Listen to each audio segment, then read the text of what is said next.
The man didn't knock. He never knocked. He shoved the wagon door open with his boot, grabbed the woman by the chain around her wrists, and dragged her out into the dirt like she was livestock being delivered to slaughter. She hit the ground hard, knees first, then hands, and the iron links bit into her skin where they'd already bitten 100 times before. The man standing over her didn't even look down. He just tossed a folded paper at the boots of the rancher waiting on the porch and said, "Sign for her. She's your problem now." She was bruised. She was starving. She was wearing chains in broad daylight, in front of a man she had never met, on land she had never seen, for a life she had never agreed to. And nobody, not one soul on that Kansas road, had stopped to ask her name. If this story already has your heart pounding, you're exactly where you need to be. Hit that like button right now. Drop your city and country in the comments below. I want to see how far this story travels. And make sure you're subscribed so you don't miss what happens next. Stories like this one don't come around often. Stay with me until the end. The wagon had been rolling since before dawn. Evelyn Mercer knew that because she'd watched the sky through the gap in the canvas. The only thing she could do with her hands locked together and her ankles hobbled with a short length of rope that kept her steps small and shuffling. She'd counted the hours the way she'd learned to count everything in her life, quietly, without expectation, one at a time, because hoping for them to end faster only made the waiting worse. There were 3 men riding with the wagon. She knew their voices better than their faces by now. The one who drove answered to Cutter, a name that suited him the way a bad smell suits a closed room. He was the one who decided when she ate, which was rarely, and when she slept, which was almost never, and how tight the chain stayed, which was always tighter than necessary. The second man, younger, went by Dills, and he was the kind of young that hadn't figured out yet that following orders from a man like Cutter didn't make you employed. It made you complicit. The third man had no name she'd ever heard spoken. He just watched her. That was worse than the other 2 combined. She had not always been in chains. That part felt important to remember, even when remembering it hurt. There had been a time, distant enough now that it felt like something she'd read about rather than lived, when Evelyn Mercer had simply been a girl. 12 years old, standing in the kitchen of her Aunt Genevieve's house in Missouri, learning how to make biscuits without burning the bottom. Her parents had been dead 3 years by then, fever taking both of them inside a single winter, and Aunt Genevieve had taken her in with the particular brand of charity that came attached to conditions. Evelyn could stay. Evelyn could eat. Evelyn could sleep in the back room near the stove. In exchange, Evelyn would work. She had worked. She'd worked through childhood and into something that couldn't quite be called womanhood because nobody had ever let her be young enough to make that transition slowly. She'd worked through Aunt Genevieve and then through Genevieve's sister-in-law when Genevieve married and decided a grown girl underfoot was inconvenient. She'd worked through a boarding house in Wichita where the owner paid her in meals and called that generous. She'd worked through a farm outside of Dodge where the farmer's wife was kind and the farmer himself was not, and Evelyn had left in the middle of the night before that particular situation resolved itself in a way she couldn't walk away from. She was 24 years old and she had been working since she was 12, and she had approximately $6 to her name, 3 of which were sewn into the hem of her dress in a place she prayed nobody had thought to look. The honest truth was that when the woman from the Continental Brides Company had found her in Dodge, Evelyn had been hungry enough to listen. The woman's name was Mrs. Holt, and she'd had kind eyes and a practiced voice and a leather case full of papers that looked official enough to mean something. She'd sat across from Evelyn at a table in the back of a dry goods store and explained the arrangement with the calm confidence of someone who had explained it many times before. There were men on the frontier, good men, hardworking men, men with land and cattle and futures who needed wives. And there were women in circumstances like Evelyn's who needed stability and a chance to build something of their own. The company facilitated introductions, matched candidates, handled the paperwork, ensured that both parties were entering the arrangement with full knowledge and consent. Consent. She'd used that word. Evelyn had noticed it at the time and thought it sounded careful and deliberate, like the word had been placed there on purpose. "You'd be writing to a man named Harold Pruitt," Mrs. Holt had said, sliding a paper across the table with a name and a land description and a small pencil sketch of a house that looked clean and square and solid. "He's 41, a widower, running a grain operation outside of Hayes. No children, good reputation with the county land office. He's looking for a capable woman who can manage a household. Evelyn had looked at the sketch of the house for a long time. Is he kind? She'd asked. Mrs. Holt had smiled. The men we work with are vetted thoroughly. That wasn't an answer. Evelyn had recognized that even then. But she'd have been sleeping in a storage room behind the Dodge boarding house for 6 weeks, and the draft that came through the gap under the door had been getting colder every night, and $6 didn't last forever, even when you were careful. She'd signed the paper. She'd signed it, and 2 days later she was on a wagon heading east with 4 other women and a driver who didn't speak much, and Mrs. Holt riding alongside like a chaperone, and it had seemed, for approximately 3 days, like something that might actually work out. Then Margaret Hale had gotten sick. Margaret was the one who'd been matched with a rancher in Kansas, a man named Silas Ashcroft. She was 22 and slight and had the kind of cough that started small and became worrying and then became frightening inside of a week. By the time the wagon reached the way station outside of Pratt, Margaret's fever had climbed so high that she stopped making sense when she talked. And by the second night at the way station, Margaret Hale had died quietly in a rope bed with her hands folded on her chest, and a look on her face that was either peace or just the absence of pain. And Evelyn couldn't tell which. She'd been the one sitting with her. She'd been the one holding her hand at the end, because somebody had to, and the others were afraid of getting sick themselves. She'd gone to find Mrs. Holt immediately after. What she found instead was Cutter. She didn't know his name yet. She'd just seen a man she didn't recognize standing in the back room of the way station with Mrs. Holt and another man, all 3 of them speaking in low, quick voices over a table covered in papers. She'd stopped in the doorway. She'd said, "Margaret Hale passed about an hour ago. We need to decide about arrangements." The 3 of them had looked at her, and something in the way they looked, something specific and assessing and cold, like she was a problem being evaluated for its possible solutions, had made the hair on her arms stand up before she'd consciously understood why. "Well," Cutter had said, looking at Mrs. Holt, "how close are they in size?" That was the moment Evelyn understood that she had made a very serious mistake. She'd turned to run. She wasn't ashamed of that. Running was the only sensible thing to do when a man looked at you the way Cutter had looked at her, and she'd been running from situations that felt wrong since she was 14 years old, which meant she was reasonably fast and reasonably smart about it. She'd made it to the door of the way station before Dills caught her. He'd grabbed her arm and spun her around, and she'd hit him, open palm across the face, hard enough that his head snapped sideways. And that had bought her approximately 4 seconds before Cutter was there, and he was bigger than Dills, and he didn't have the youth's hesitation about how hard to grab a woman. "Stop," he'd said, very quietly, right next to her ear. "You stop right now, or I will make the rest of this journey worse than you can imagine." She'd stopped. Not because she believed stopping was right, because she believed him. The chains had come out the next morning. They'd told her, and she had to give them credit for creativity, that she'd gone violent the night before, attacked Mrs. Holt, threatened the other women, had to be restrained for everyone's safety. They'd said it loudly, in front of the way station keeper and 2 travelers passing through, and they'd said it with the easy confidence of people who had done this before and knew that a woman in chains looks guilty enough that nobody tends to ask follow-up questions. Mrs. Holt had stood there while they locked the iron around her wrists and said nothing.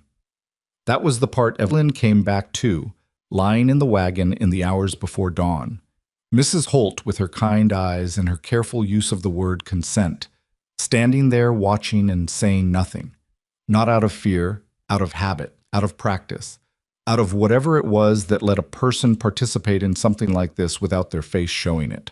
The other 3 women had been separated from her immediately, put on a different wagon, told something, she never knew what. She'd seen one of them, a girl named Clara, watching through a window of the way station as they loaded Evelyn into the back of the covered wagon, and Clara's face had been the face of someone who wanted to help, and knew she couldn't, and had already decided to survive.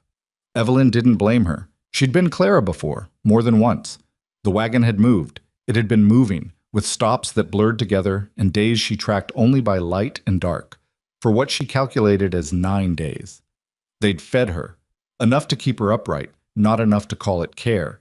They'd let her out of the wagon twice a day to see to her needs, always with Dills standing near enough to grab her if she tried anything. They'd told her the first night what the plan was. in the blunt way that people who don't respect you tend to explain things. Man in Kansas paid for a bride, Cutter had said. Bride's dead. You're going instead. He'll know I'm not her, Evelyn had said. Never met her, never seen her, never laid eyes on anything but the paperwork and a letter. Cutter had shrugged. Man's a rancher. He needs a woman who can work. You can work, can't you? I won't do this. You'll do what we tell you, or we'll drop you in the middle of nowhere with no shoes and no water, and see how that works out. He'd leaned in close enough that she could smell tobacco and something sour underneath it. And when we ride into the next town, we'll tell them about the violent woman who attacked 3 people and is probably wandering the plains. How long you think you'd last with that story ahead of you? She'd understood then, really understood, the specific elegance of the trap. It wasn't just chains. It was the story. The story they'd told at the way station, the story they'd repeat at every stop, the story that would follow her even if she somehow got free. A woman alone on the frontier with no name anyone would trust and no money and no shoes was not a woman who was free. She was a woman waiting for the next bad thing. She'd gone quiet, not defeated. She wanted to be clear about that, even if only to herself, even if it was a distinction nobody else would ever see. She'd gone quiet the way you go quiet when you're outnumbered and outgunned, and the smartest thing you can do is wait and watch and not spend your strength on fights you can't win yet. She'd been waiting and watching for 9 days. The wagon stopped. She heard Cutter climb down from the driver's seat, heard boots on dry ground, heard him exchange a few words with someone she couldn't see, a voice she hadn't heard before, low and even, not particularly warm, not particularly cold either. Then the canvas at the back of the wagon pulled open and the light hit her like a slap, and Cutter's hand closed around the chain between her wrists, and he pulled. She'd known this was coming. She'd told herself she was ready for it. She'd been wrong about that, the way you can know something is going to happen and still not be ready for the specific feeling of it.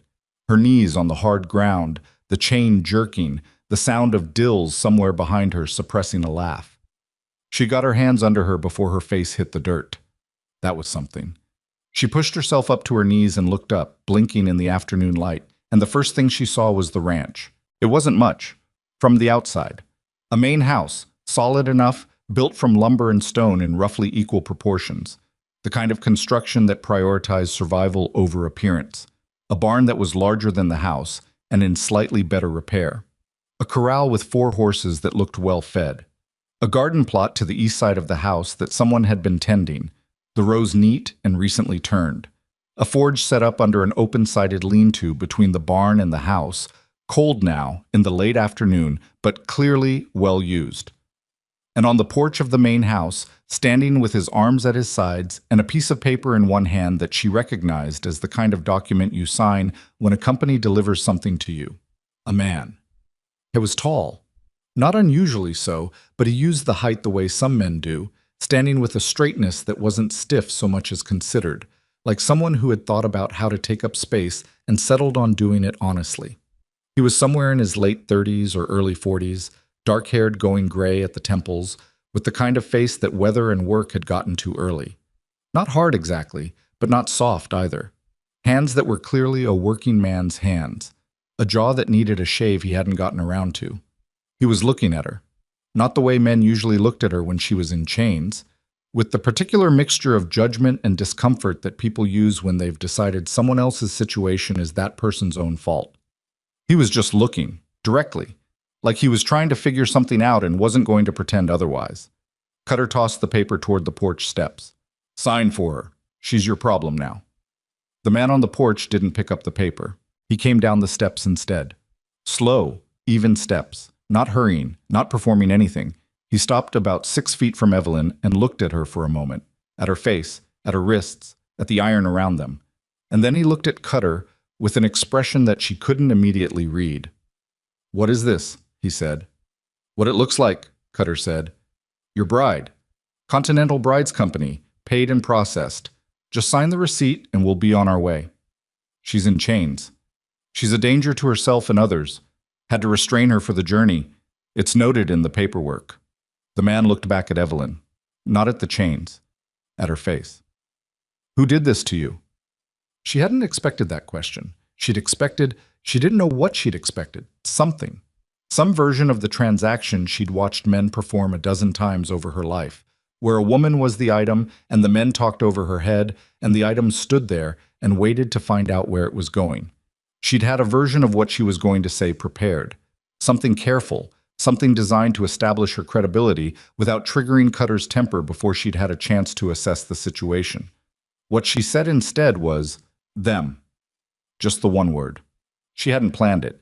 It came out straight and flat and pointed directly at Cutter and Dills, and she watched Cutter's jaw tighten and felt, somewhere beneath the fear and the exhaustion, a small and probably reckless flicker of something she hadn't felt in 9 days. Satisfaction. "Sir?" Cutter started, his voice dropping into a lower register. The register Evelyn had come to recognize as the one he used when he was calculating, "The woman has a history of false accusations. It's all in the documentation. She's unstable, violent, assaulted 3 people at the way station. Had to be." The man held up one hand. Not aggressive, not loud, just a hand held up, the way you'd stop a door from swinging. Cutter stopped. The man turned and walked back toward the lean-to where the forge was. She watched him go, uncertain, and heard Cutter make a small sound of impatience behind her. "Where are you?" He came back 30 seconds later with a hammer. It was a good-sized forge hammer, the kind made for serious work, with a head that meant it, and a handle worn smooth from use. He walked back to Evelyn, and she had a brief, wild moment of pure animal panic where every instinct she had said, "Move," until she registered his face again and understood that the hammer wasn't for her. He crouched down in front of her. He examined the lock mechanism on the chain between her wrists for about 4 seconds. Then he positioned the hammer and hit the chain twice, precisely, at a specific point in the link, and on the third blow it gave and the chain fell apart between her wrists. He stood up. "You're not entering my house as a prisoner," he said. It was quiet enough that Cutter couldn't pretend he hadn't heard it, and the 3 of them, Evelyn, Cutter, Dills, and the nameless third man still sitting on the wagon, were still enough that the only sounds were the horses shifting in the corral and the wind moving through the grass. Cutter recovered first. He was good at that. "Now listen here, I'm telling you, this woman is—" "Get off my land," the man said. Same quiet voice. "Today. Right now. Don't come back. We have a legal contract. I'll be speaking to the marshal about this contract." He turned to look at Cutter fully then, and whatever Cutter saw in that look was apparently persuasive because the argument stopped. "If I find out this delivery was above board and legal, I'll deal with that situation then. But right now I'm looking at a woman who came to my property in iron chains, and that's not something I'm prepared to sign a receipt for, so I'll say it one more time." He paused. "Get off my land." Dills tugged Cutter's sleeve. Cutter's jaw worked for a moment. He looked at Evelyn with an expression she recognized. It was the expression of someone making a mental note, filing something away, deciding on a later date to deal with what couldn't be dealt with now. "This isn't finished," he said. "Probably not," the man agreed. The wagon moved. Evelyn stood in the dust of the yard and watched it go, and didn't let herself feel anything about it leaving until it was far enough away that she was reasonably sure it wasn't coming back immediately. Then she let out a breath that had been locked in her chest for what felt like the better part of a week. She was still standing there when the man came to stand beside her. "My name's Silas Ashcroft," he said. "This is my ranch." "Evelyn Mercer," she said. Her voice came out rougher than she'd intended. She'd been keeping it down for 9 days, speaking as little as possible, and it showed. "Are you hurt?" She almost laughed. The question was so specific and so insufficient simultaneously. Were there parts of her that were hurt? Yes. Was there a short answer? Not really. "I'm tired," she said instead, "and hungry." He nodded like that was a complete and reasonable answer. "Come inside." She didn't move immediately. She looked at the house and looked at him and measured everything she had left in her against the calculation she'd been running for 9 days. Who to trust, how much, when, and what it might cost her to be wrong. He was already walking back toward the porch. He hadn't waited for her answer. Not because he was ignoring her. She got the sense it wasn't that. More like he'd offered the thing, and now he was giving her room to decide without standing over her while she did it. She followed him inside. The house was clean in a functional way. Not decorated, not warm in any deliberate sense, but ordered.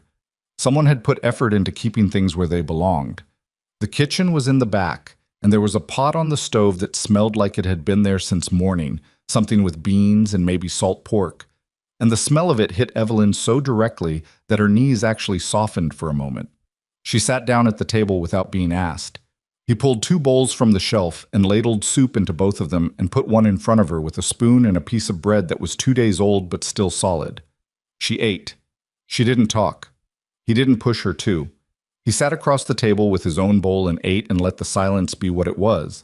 Not comfortable exactly, but not hostile. Just 2 people in a kitchen after something had happened. She finished the bowl. He refilled it without a word. She finished that one too. When the edge had been taken off enough that she could think past the immediate need of her body, she became aware of a number of things more or less simultaneously.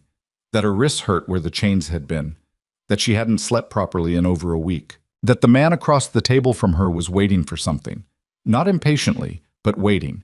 And that she was going to have to talk. She set her spoon down. "I'm not who they told you I was," she said. "I figured that. There was another woman, the one the company matched with you. Her name was Margaret Hale." She kept her voice even, flat. She'd learned that flat was safer. Flat kept you from falling into the thing you were describing, and she needed to be able to describe it without falling into it. She got sick on the journey. She died at the way station outside of Pratt. Silas set his spoon down too. "I was with her when she died," Evelyn said, holding her hand, "because somebody needed to." She paused. "When I went to tell the woman who ran the transport, Mrs. Holt, I walked in on her meeting with the men who had me chained. They looked at me and started talking about whether I was close enough to Margaret's size." She exhaled. "I ran, didn't make it." The lamp on the table threw a steady light. Outside, the wind had picked up, and she could hear it moving against the shutters. "They told me if I didn't cooperate, they'd leave me in the middle of nowhere and spread the story that I was violent and dangerous. And they'd already told that story at the way station to anyone who'd listen, so even if I'd gotten free—" She stopped. Reorganized. "They built a wall out of words before they needed the chains. That's how this works." The chains were almost secondary. Silas was quiet for a long moment. "How long were you with them?" he asked. 9 days, since the way station. "And before that?" "The company." 2 weeks, more or less." She looked at her hands on the table. The marks from the chains were dark against her wrists, a braided skin that would take time to heal. "Before that was a different situation that wasn't this, but it wasn't good either." He looked like he was going to ask something and then decided not to. "I'm not expecting anything from you," she said, because it felt important to establish. "I understand this isn't what you arranged for. I'm not Margaret Hale, and I won't pretend to be. I need a few days to think, to figure out where I can go and what I can do." She paused. "And I need someone to know the truth of what happened, whatever you decide to do with it." "I'm going to ride into town tomorrow and speak to Marshal Gruber," Silas said. "Tell him what I saw when that wagon pulled up. That's going to start something." "I know." "Are you willing to tell your story again? To the law?" She thought about Cutter's face as the wagon left, the expression that said this isn't finished. "Yes," she said. He nodded, picked his spoon back up, looked at his bowl for a moment. "There's a room at the end of the hall," he said. "Was my wife's sewing room. It's got a cot and a good latch on the inside. You can use it as long as you need." "She won't mind?" He was quiet for a moment that lasted exactly long enough for her to realize what she'd said. "She passed 4 years ago," he said. "Not hard. Not raw either. Just factual, with the particular flatness that comes when grief has had time to become a fact rather than a wound." "I'm sorry," Evelyn said. "Thank you." They finished dinner in silence. She did the dishes without asking. He didn't tell her not to. She washed them in the basin and dried them and set them back on the shelf where she'd seen him take them from.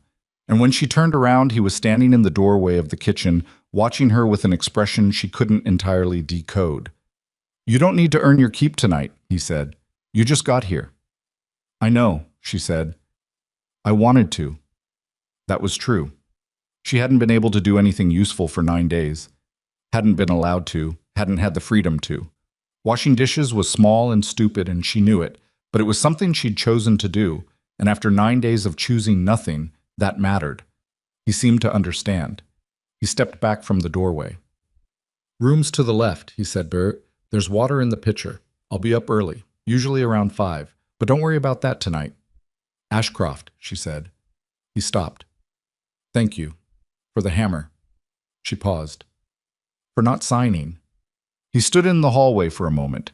Then he said, Nobody should arrive somewhere in chains, and went to bed. She stood in the kitchen for a little while after he'd gone, listening to the wind outside and the small sounds of the house settling around her, and tried to figure out what she was feeling. It took her a while to identify it. It was the particular, rusty, unfamiliar feeling of being somewhere that might be safe. Not safe in the permanent sense.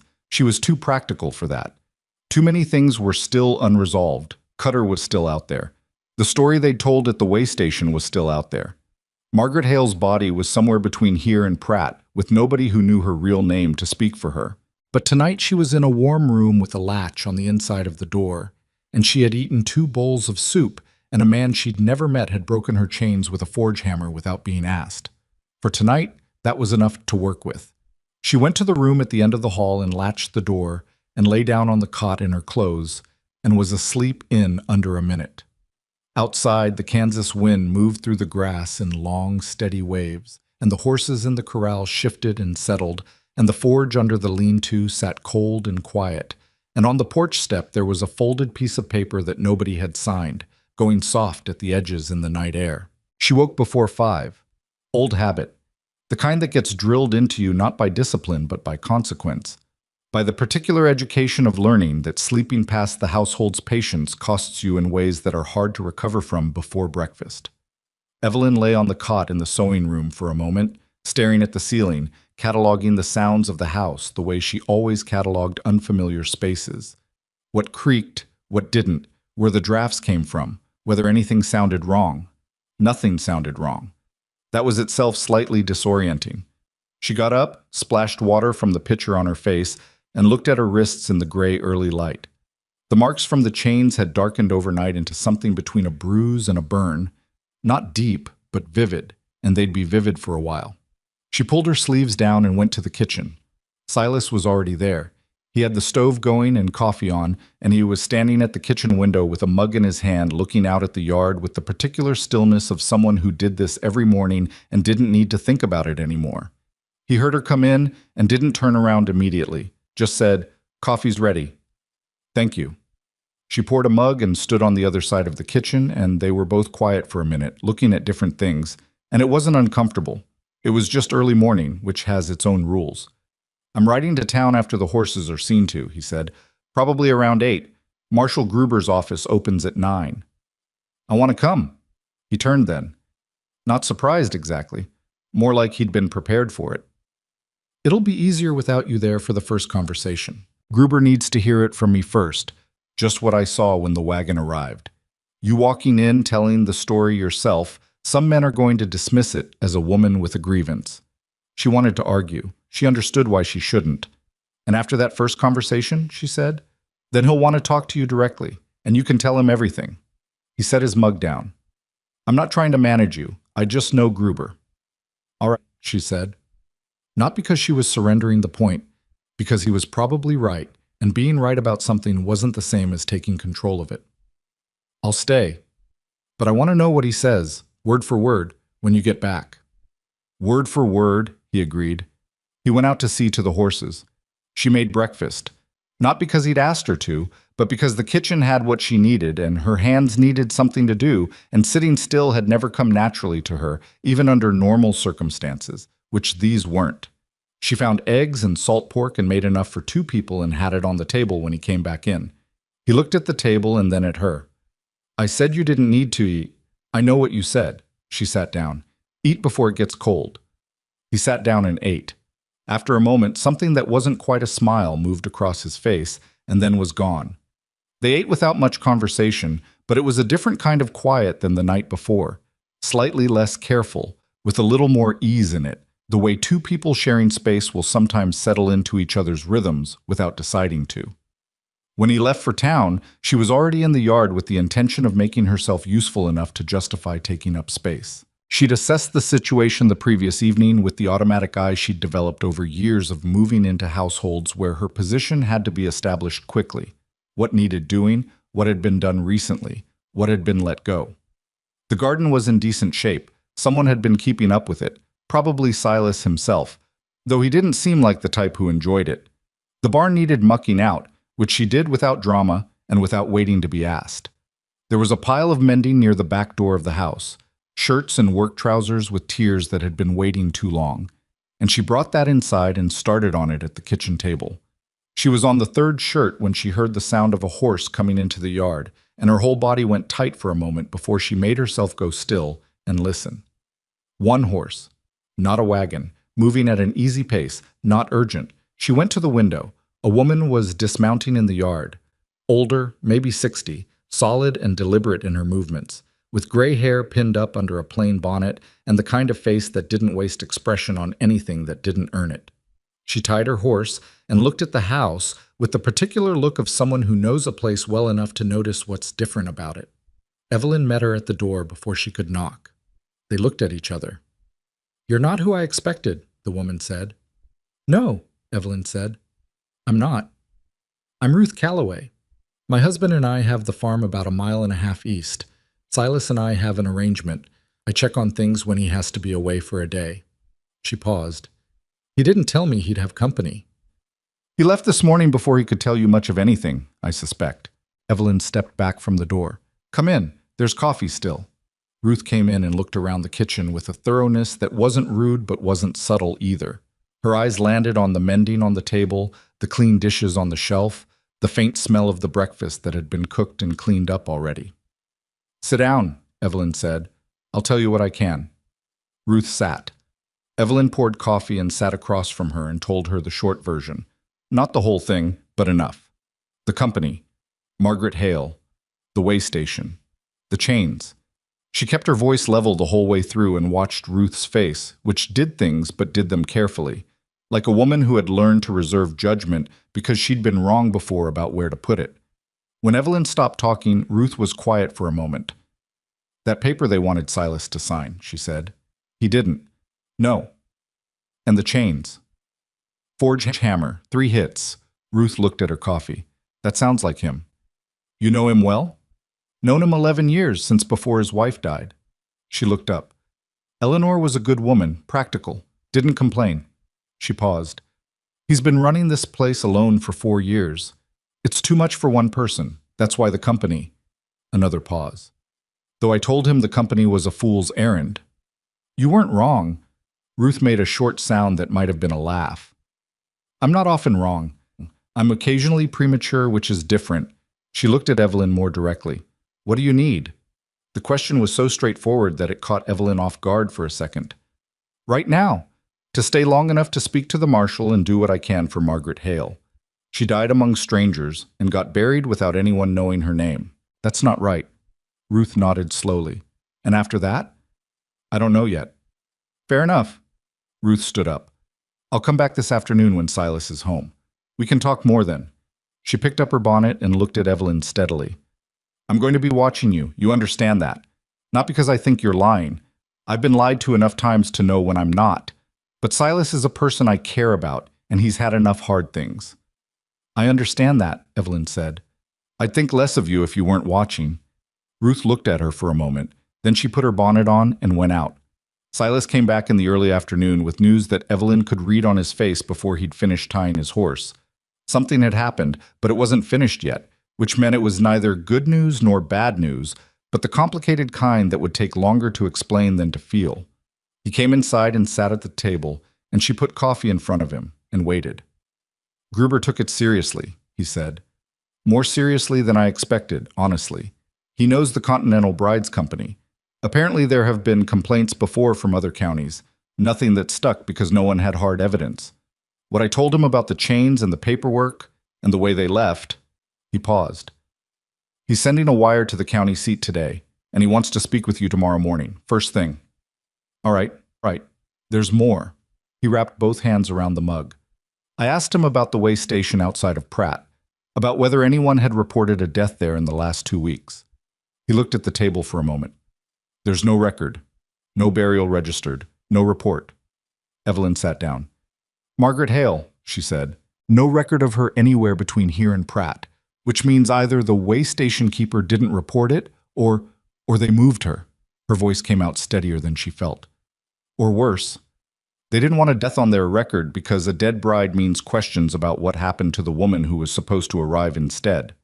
Silas looked at her. They buried her somewhere nobody would find her, she said. And if nobody finds her, there's no evidence Margaret Hale existed on that road. And without her, my story is just a story. One woman's word against a company with paperwork. The kitchen was quiet. Gruber understands that, Silas said. He's going to ask the Pratt County Marshal to look into it. It'll take time. He set his mug down. He also said, and I want to be straight with you about this, that there's a possibility they'll come back before any of this is resolved. The men who brought you here.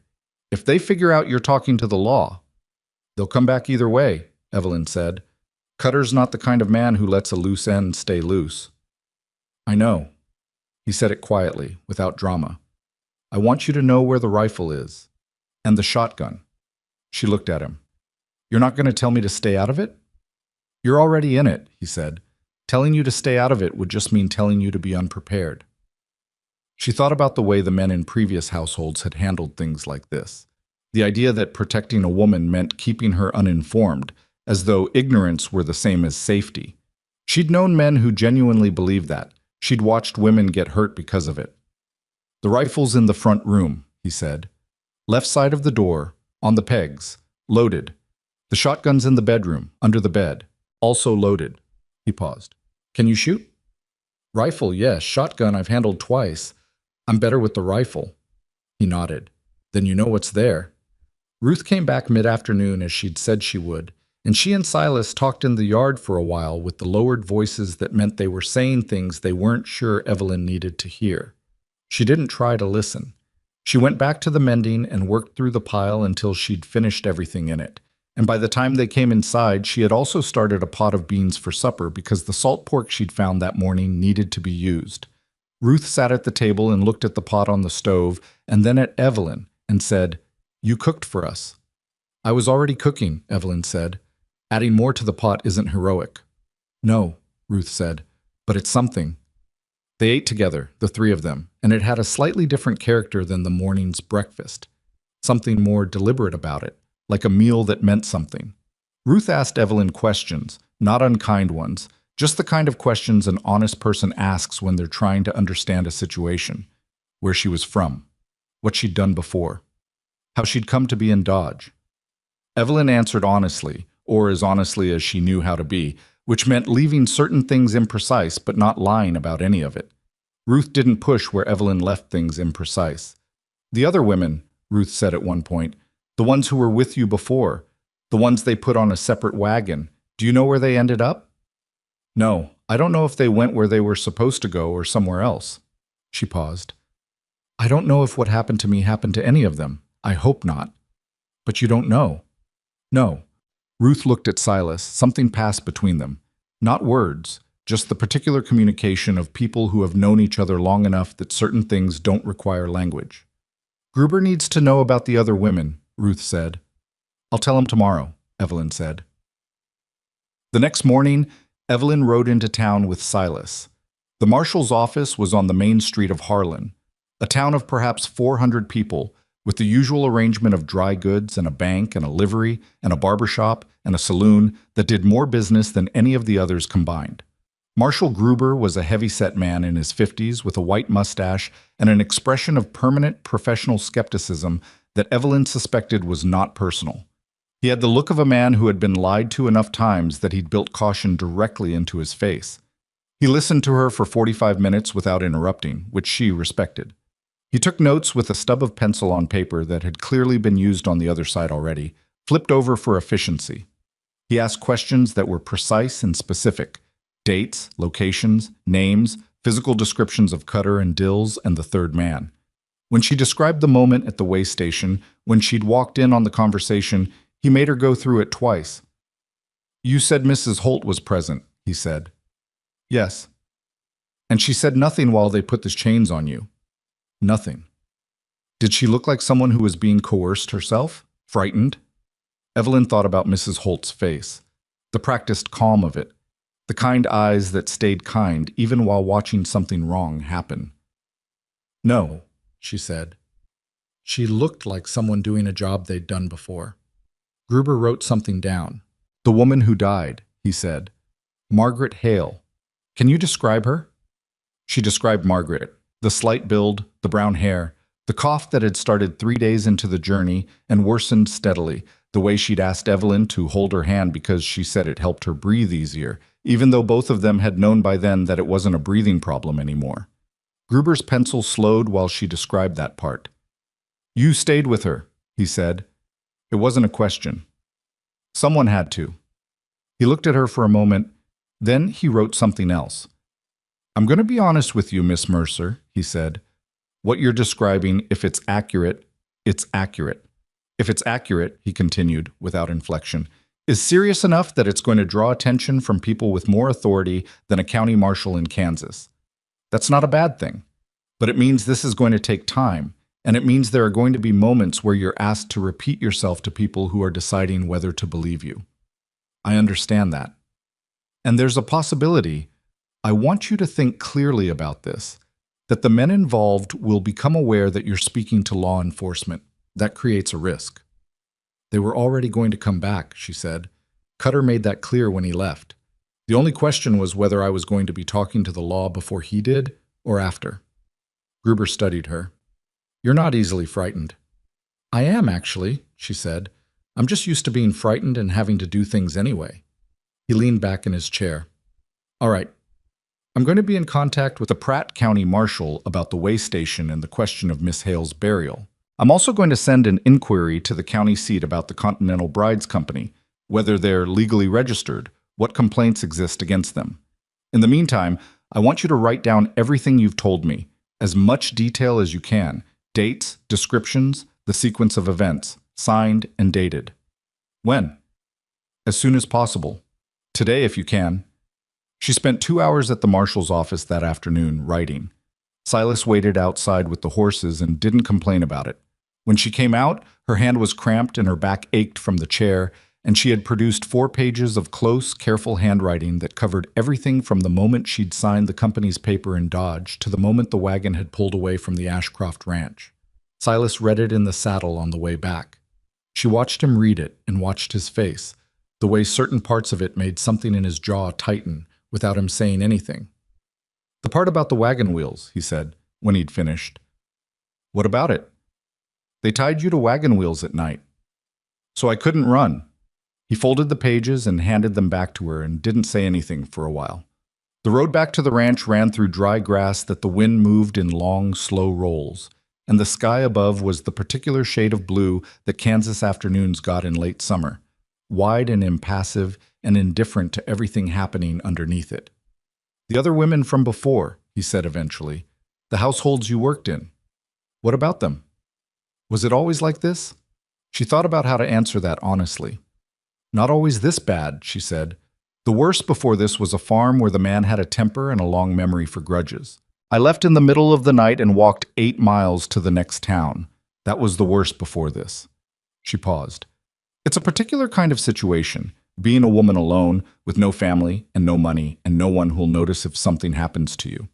People treat you a certain way when they know that. Like the usual rules don't fully apply. They should apply. Yes, she said. They should. They rode for a while longer without speaking. My wife, Silas said. He stopped, started again. Eleanor. She had family in Ohio. 2 brothers, parents who were still living when we came out here. She wasn't alone the way you're describing. He paused. I don't think she ever fully understood what it was like to not have that, to have no one who would come looking. Most people don't, Evelyn said. It's not a criticism. It's just a fact. I know. He was quiet again. But it matters that you told me, because the marshal is going to understand this case a certain way. He's going to think about the law and the evidence and what can be proven, and all of that is important. He glanced at her. But he doesn't know what 9 days of that feels like from the inside, and I think that matters for what you're owed. She didn't know what to say to that, so she said nothing. What she felt instead was something she didn't have clean language for. Not gratitude, exactly. Gratitude implied surprise, and she was tired of being surprised that people could be decent. It was something smaller and more specific. The feeling of being seen accurately, without exaggeration or diminishment, by someone who wasn't trying to do anything with the scene except understand. She couldn't remember the last time that had happened. Back at the ranch, there was work to do, and she did it. She was not performing usefulness. She understood that Silas wasn't the kind of man who needed her to justify her presence through labor. But she was also the kind of woman who got through difficult things by keeping her hands moving, and the day had been difficult. She helped him with the afternoon feeding. She'd grown up around enough animals to know how to handle herself in a barn without being instructed, and she could see him register that. The way he moved over to give her room without being asked, the way he didn't watch her to see if she was doing it right. "The gray mare," he said as she was measuring out grain. "She's got a sore on her left foreleg, up near the knee. I've been watching it, not infected, but close. I can clean it and wrap it if you have what I need. Probably in the tack room." He looked at the mare. "She's particular. Doesn't like her legs touched." "I'll talk to her," Evelyn said. He looked like he was going to say something about that and then decided not to. She went to the tack room and found a roll of clean cloth and a tin of salve that smelled like pine tar and something medicinal, and she came back and spent 20 minutes talking to the gray mare in a low, continuous voice about nothing in particular while she worked. About the weather, about the quality of the grain, about the way the evening light was hitting the barn walls in a shade of gold that was almost worth noting. The mare's ears moved the whole time, tracking the sound, and by the time Evelyn got to the leg, she'd settled enough to let it happen. Silas was watching from across the barn when she finished. "Where'd you learn that?" he said. "Farm outside of Dodge. The farmer was bad, but the horses were good, and they had a hand who knew animals." He said the voice was the thing, that animals don't understand the words, but they understand the intention behind them. He was right. She patted the mare's neck and stepped back. "She'll be fine. Keep it wrapped for a few days." He nodded. They finished the feeding in the comfortable near silence that was starting to develop its own particular texture. Not the silence of strangers figuring out how to be around each other, but the silence of people who had established that they didn't need to fill every gap. That evening, after supper, Evelyn was washing the dishes, and Silas was at the table with the accounts book, a ledger so worn at the spine that it had been re-sewn at least once, when she asked the things she'd been turning over since the ride back. "The company," she said. "When you arranged it, what were you expecting?" He was quiet for a moment. "Practical arrangement," he said. "That's what they advertised. A woman who needed stability and a man who needed help running a place, even trade. No romantic notions." "I'm 41, he said dryly. "I had Eleanor. I know what a marriage is." He paused. "I wasn't looking for something I'd read about in a novel. I was looking for someone who'd work honestly and deal honestly and wouldn't mind a quiet life. And you thought a company could find you that. I thought a company could make an introduction." He looked up. "I understand that was probably naive. Or just hopeful," she said. "There's a difference." He considered that. "I suppose there is." She dried the last dish and set it on the shelf. The lamp on the table made the kitchen feel smaller and warmer than it was, and outside the wind had died down from the afternoon's energy to something gentler. "I'm going to tell you something," she said, "and I want you to hear it as information and not as—" She stopped, looking for the right word. "Not as a demand." "All right. I've been in households my entire life where I was the help, where my value was entirely in what I could do, and the moment I couldn't do it, I was replaceable. I understand what that is, and I'm not carrying a grudge about it. It's just what happened." She looked at him steadily. "I don't know yet what any of this is, what staying here means or doesn't mean, or whether it becomes anything at all. I'm not making any claims. But I need you to know that if I'm going to be here, even for a few weeks, even while the legal things work out, I need it to be because I chose it, not because I'm being managed into it." He looked at her for a long moment. "I broke the chains," he said. "I know. That wasn't a transaction. I know that too." She held his gaze. "I'm just saying it out loud because the last 2 weeks were full of things that nobody said out loud when they should have." He was quiet. Then he said, "You're right, and that's fair." She went to bed that night with the latch on the inside of the door and the window cracked just enough for air, and lay in the dark listening to the sounds of the ranch settling into night, and tried to figure out what she was doing. She didn't have an answer. She had a clean room and a latch and 2 bowls of soup in her stomach, and a marshal who had spent 45 minutes taking her seriously with a stub of pencil on recycled paper. And somewhere between Pratt and here, Margaret Hale was in the ground with no name on the dirt above her. There was too much unresolved for anything to feel settled. But when she closed her eyes that night, what she thought about wasn't Cutter's face, or the chains, or the 9 days in the wagon. She thought about a gray mare with a sore on her foreleg, and a man in a barn who'd watched her talk an animal calm and not said a single word about it being strange. That was something, small, maybe. But it was hers, and she'd chosen it, and for right now that was a thing worth holding on to until morning. The letter from the Pratt County Marshal arrived on a Thursday, 11 days after Gruber had sent his wire. Evelyn was in the garden when Silas came out with it, and she knew from the way he walked, not fast, but deliberate, with that particular quality of controlled urgency he had when something mattered and he was deciding how to handle it, that the news was significant. She set down the hand trowel she'd been using to turn the soil around the late beans and straightened up and waited. He handed her the letter without preamble. She read it standing there between the bean rows. The Pratt County Marshal, a man named Odell, had sent 2 deputies to the way station outside of Pratt. The way station keeper, a man named Burris, had initially claimed no knowledge of any death on the premises in the past month. Under more direct questioning, he'd changed his account. Yes, a woman had died.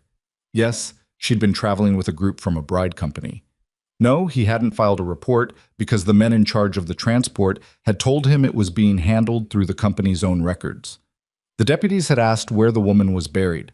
Burris had taken them to a stand of cottonwood trees behind the way station's secondary outbuilding. There was a grave there.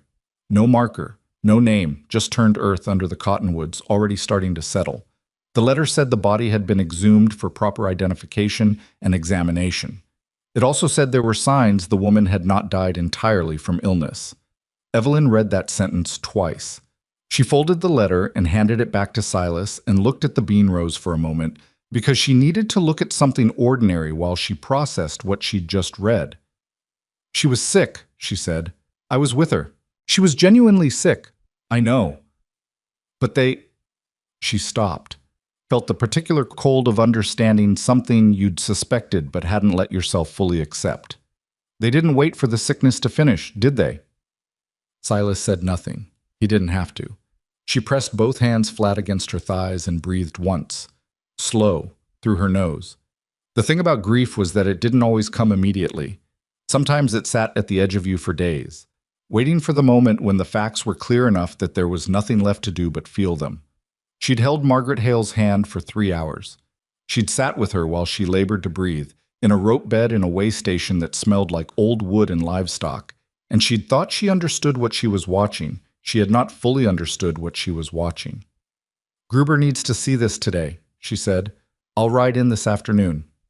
I'm coming with you. He didn't argue this time. Gruber read the letter with the same careful, professional stillness he brought to everything, but when he got to the sentence about the signs on the body, his white mustache tightened at the corners. All right, he said, setting the letter down. This changes things considerably. She was 22 years old, Evelyn said. Her name was Margaret Hale. She had a family somewhere. I don't know where. She told me she had a sister in Illinois. We'll find the family, Gruber said. That's going to be part of this now. He leaned back. Miss Mercer, I need you to understand something about where this is going. What started as a case about fraud and wrongful transport and unlawful restraint. He tapped the letter. This is now a murder investigation. The county prosecutor is going to be involved. The territorial authorities may be involved. And the men you've described, Cutter, Dills, the unnamed third, are going to be wanted men by the end of the week. You think they'll run, Silas said. I think some will, the smart ones. Gruber looked at Evelyn. And I think the ones who aren't smart are going to realize that you are the thread that ties this whole thing together. You're the only living witness who was present from before Miss Hale's death, through the delivery to Mr. Ashcroft's ranch. Without you, this is harder to prosecute. So they'll come after her, Silas said. I think there's a real possibility of that, yes. Evelyn had been sitting with that knowledge since the day the wagon left, since the look on Cutter's face as he turned his horse. But hearing Gruber say it plainly, in the measured voice of official assessment, made it more concrete in a way that felt simultaneously worse and better. Worse because it was confirmed. Better because at least they were all looking at the same thing clearly. "What do you recommend?" she asked. "I'm going to send deputies out to the ranch periodically. I can't station someone there permanently. I don't have the men, but I can make sure there are eyes on the road and that my office knows the situation." He paused. "I'm also going to issue warrants as soon as the paperwork comes through from Pratt. Once those warrants exist, these men are taking on a different kind of risk if they show their faces in this county." "How long for the warrants?" "Few days, maybe a week." She nodded. A week was a long time, but it was a week with a direction in it, which was more than she'd had a few days ago. On the ride back, Silas said, "I want to talk about the rifle." "We already talked about the rifle. I want to talk about it more specifically." He kept his eyes on the road. "There's a position on the east side of the barn. High point, clear sight line to the main road for about a quarter mile in both directions. If someone was watching from there, they'd see anyone coming before anyone coming could see them." "You've thought about this?" "I've been thinking about it since you told me what Cutter said when he left." She looked at the road ahead. The grass on either side was tall and dry, the color of old hay, moving in the wind. Good cover if someone wanted it. She'd noticed that too. "The loft," she said. "In the barn. You can see the road from the loft window." "Yes. I can watch from there in the evenings, after supper, while there's still light." He was quiet for a moment. "I don't want you to have to do that." "I understand that." She glanced at him. "But wanting me not to have to and having another option are different things." He didn't say anything. She took that as agreement. Ruth came for dinner that evening, as she'd begun doing every 2 or 3 days. Not announced, just appearing at a reasonable hour with a jar of preserved peaches or a spare loaf of bread and sitting at the table as though she'd been there all along. Evelyn had noticed that Ruth had a specific way of entering the kitchen. She came in, looked at what was on the stove, assessed the state of the table, and then sat down and acted like she hadn't been assessing anything. It was the habit of a woman who had spent decades caring about things without wanting to be caught at it. They told her about the letter over dinner. Ruth was quiet for longer than usual.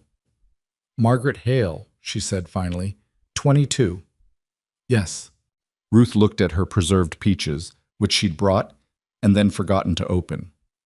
"My oldest daughter died at 23. Different circumstances. But 22 is 23 is 20, and all of it is wrong." Evelyn didn't say anything. Some things didn't need a response. They needed space. After a moment, Ruth looked up. "What do you need?"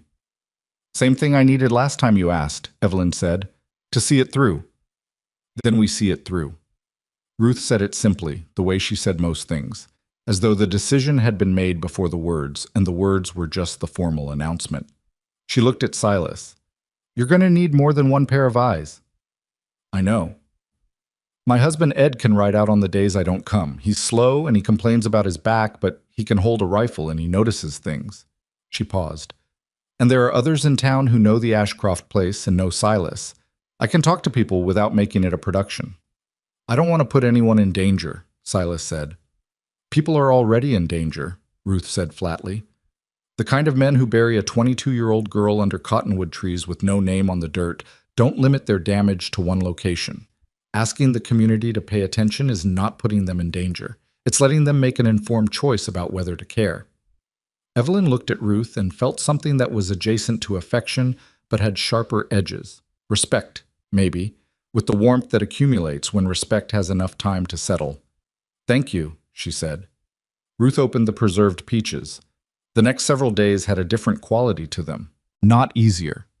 There was nothing easy about watching the road from the barn loft every evening until the light failed, or about the particular alertness that comes from knowing that the thing you're dreading has not happened yet, but has every intention of happening. But it was a purposeful unease, which was different from the helpless kind. Evelyn had done helpless. This was something else. She worked. That part hadn't changed. The ranch had a rhythm, and she'd slotted herself into it with the unconscious efficiency of someone who'd been adapting to other people's rhythms her whole life, except that this rhythm felt different from the ones before because it wasn't being imposed. She was choosing it, adjusting it, occasionally pushing back against it when she thought something could be done better. She moved the bean rows closer to the water barrel, and Silas didn't say anything about it until she explained why, and then he said she was right. She found a better way to organize the tack room and did it over the course of an afternoon, and he came in, looked at it, and said simply, "That's better." She started keeping a rough account of the household supplies in a notebook she'd found in the kitchen drawer, tracking what was running low, because someone needed to, and he clearly hadn't been. He noticed all of it. He didn't comment much, but she could tell he noticed, in the specific way he had of looking at things she'd done with a quality of attention that was neither surprised nor flattering, just present, like he was updating his understanding of how things worked now. On the fourth day after the letter, she was in the kitchen in the late afternoon when she heard hoofbeats on the road. Multiple horses. She was at the barn loft window in under a minute, and what she saw through the afternoon light was two riders, not the wagon, not Cutter's particular shape, moving at a steady pace past the cutoff to the Ashcroft property without stopping. She watched until they were out of sight. Just travelers. People still moved on roads. The world hadn't suspended its normal operations because she was in the middle of something. She climbed down from the loft and found Silas in the forge.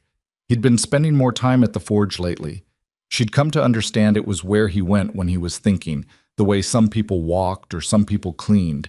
He did his serious thinking with his hands around hot metal.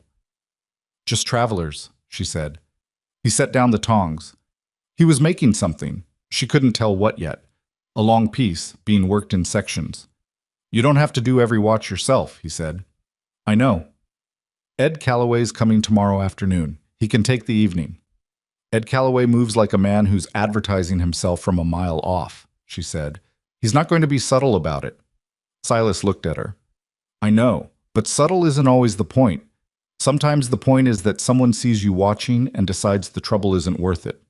She thought about that. "You think Cutter would be deterred by a visible watch?" "I think Cutter weighs cost and benefit like everyone else. A quiet ranch where no one's expecting him is one situation. A ranch with people on the road who know the county marshal is involved and warrants are coming. That's a different calculation." "Maybe," she said. She looked at what he was forging. It was starting to take shape now, something curved, a long arc of iron being bent deliberately at a specific angle. "What is that?" she said. He looked at the piece. "Hook," he said, "for the front door. The old one broke months ago. Things get fixed or they don't out here, and that one didn't." She watched him work for a moment. The forge was hot, and the light from it was orange and specific, and the sound of the hammer on the iron was clean and even, and she stood in the entrance to the lean-to and watched a man make a functional thing out of raw material and thought about the chains he'd broken with a hammer from this same forge. "Ashcroft," she said. "Silas," he said without looking up. "You can call me Silas. You've been here long enough." She was quiet for a moment.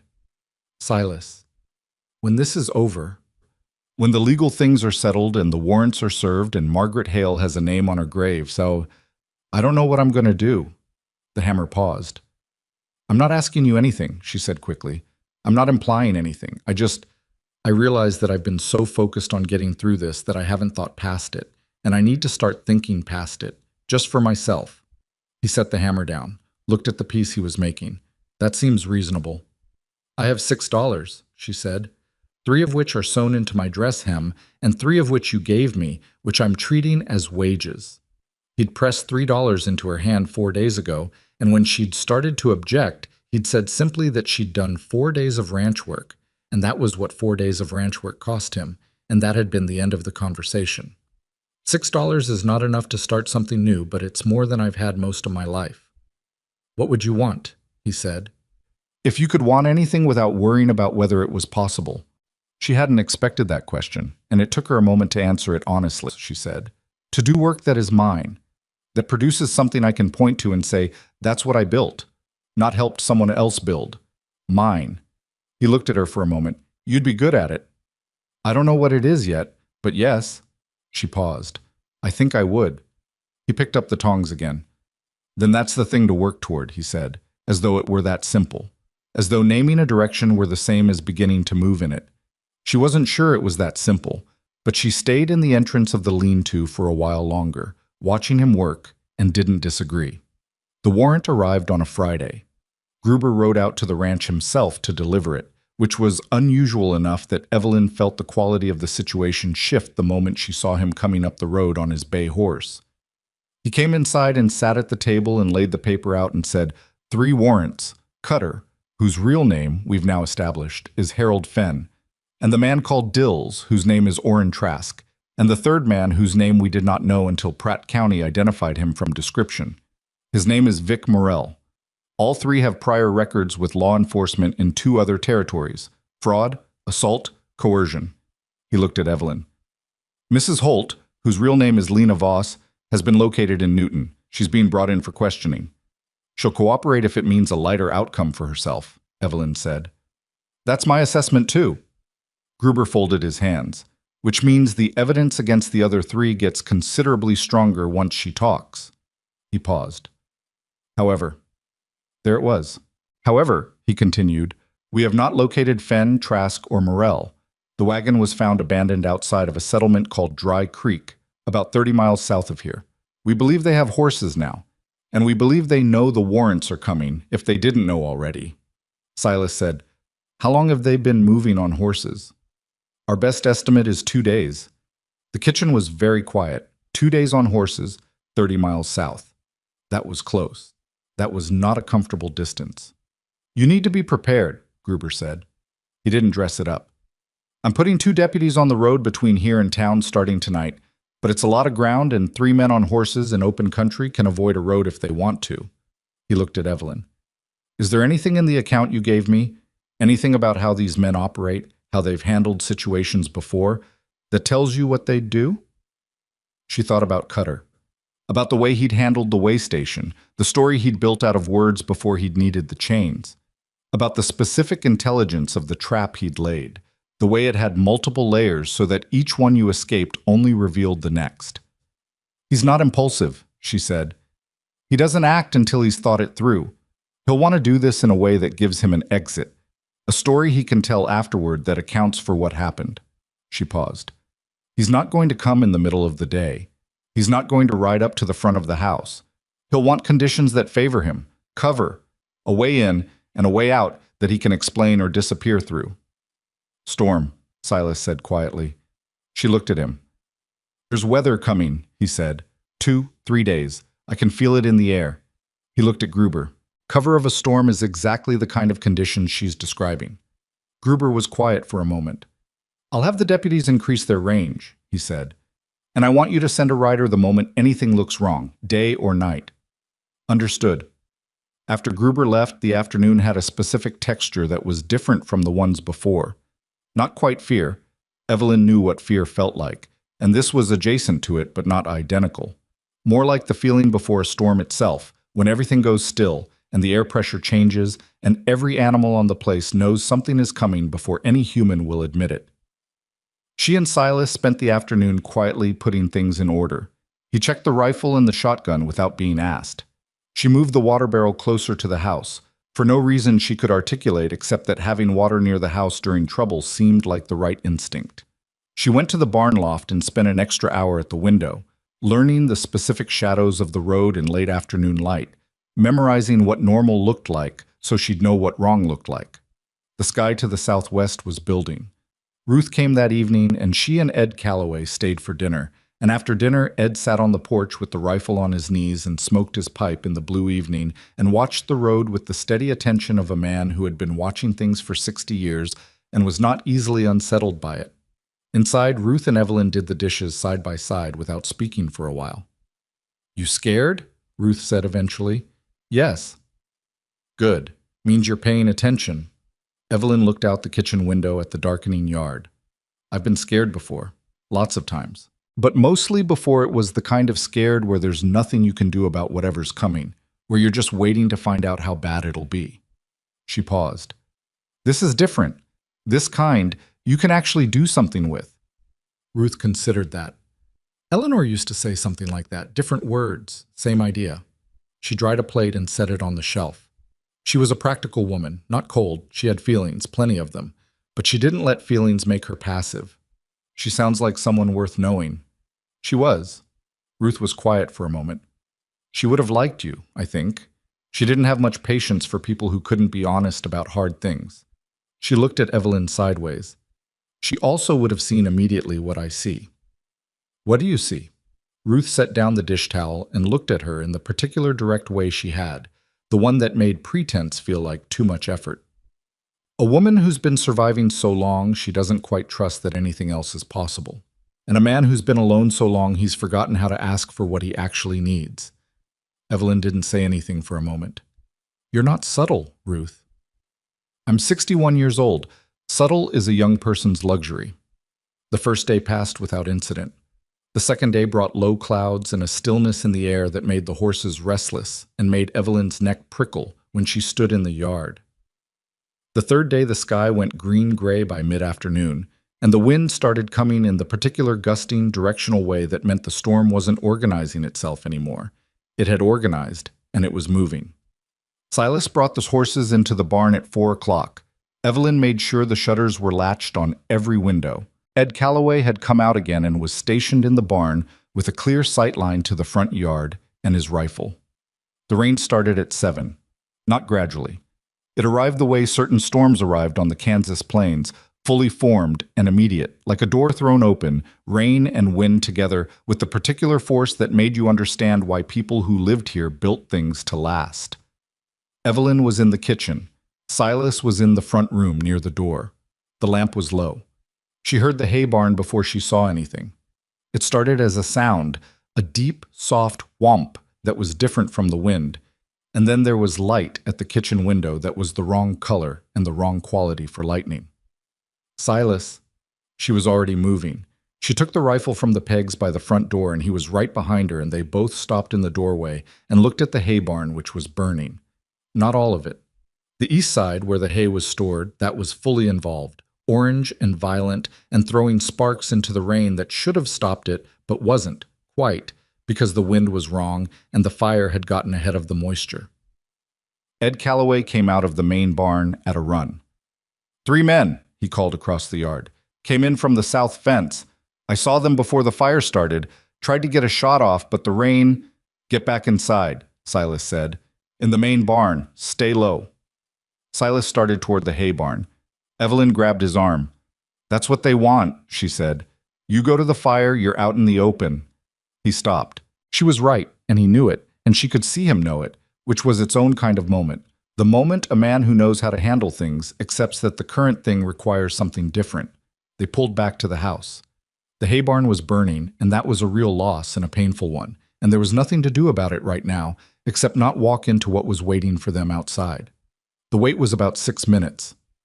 Then Cutter's voice came from the dark beyond the firelight, calling from somewhere to the east of the house, using the fire as cover. Miss Mercer. His voice was the same as she remembered, measured, almost conversational. You've got warrants sworn out on me and my associates. That's going to create a problem for your living situation here. Silas moved to the window. Evelyn moved to the doorway. She wasn't shaking. She noticed that specifically because she'd expected to be shaking, and she wasn't. What she felt was something colder than fear and more focused, something that had been building since the way station outside of Pratt, since the chain, since the 9 days in the wagon, since reading the word signs on a dead 22-year-old girl's body in a letter from a stranger. She'd been afraid of this man for 11 days. She wasn't afraid of him now. She stepped into the doorway with the shotgun. Your evidence is already in Marshal Gruber's hands, Fenn, she said. She used his real name deliberately. Every page of it. He has my written statement, the letter from Pratt County, and a warrant for your arrest signed by the county judge. You burning my barn doesn't change any of that. It adds to it. Silence from the dark. You've got nothing to gain by being here, she said. The only thing still undecided is whether you add more charges before you're caught. More silence. Then movement. Not toward the house. Movement to the south, fast. Horses picking up through the storm. She listened to it move and tracked it in her mind, the direction and pace of it. And when she couldn't hear it anymore, she stood in the doorway in the rain for another 30 seconds, making sure. Then she stepped back inside. Silas was at the window, looking out. He turned when she came in. They're running, she said. He looked at her for a long moment. She was standing in his doorway with a shotgun and her hair wet from the rain and her hands completely steady. You knew your name, he said. His name. I found out from the warrant. You called him by it. Yes. He was quiet for a moment. Why? Because he's been a shadow in my head for 11 days. Something with no name and no weakness. Just a threat. She set the shotgun against the wall. Names make things real. Real things can be caught. Ed Calloway appeared at the door, soaked through, looking between them with the expression of a man who had just watched something he hadn't fully expected. "They're gone," he said. "South fence, all three." "I know," Evelyn said. "Can you ride to town?" "In this weather?" "In this weather." He looked at her, then he looked at Silas. Silas nodded once. "I'll go," Ed said, and went back out into the rain. The hay barn burned for another hour. They watched it from the house, there was nothing else to do, until the rain finally got the better of the fire, and it came down to smoke and ruin and the heavy smell of wet char. Silas stood in the doorway and looked at what had been a barn full of winter hay, and his face was the face of a man absorbing a loss that was real and significant, and still somehow smaller than what might have happened. "I'm sorry," Evelyn said. "Insurance against bad winters," he said. "Hay. We'll need to figure out how to get more before the cold comes," he paused. "But it's hay. It's still a loss." "Yes." He looked at her. "But it's not the worst thing that could have happened tonight." She thought about standing in the doorway, about the way her hands had stayed steady, and her voice had come out even, and Cutter, Fen, had run. "No," she said. "It's not." They sat in the kitchen for a long time after, not talking much, with coffee that neither of them really needed but both of them wanted, and the rain on the roof easing from violent to steady to something quieter, and the smell of smoke drifting in under the door, and outside in the ruin of the hay barn, the last of the fire going dark in the wet Kansas night.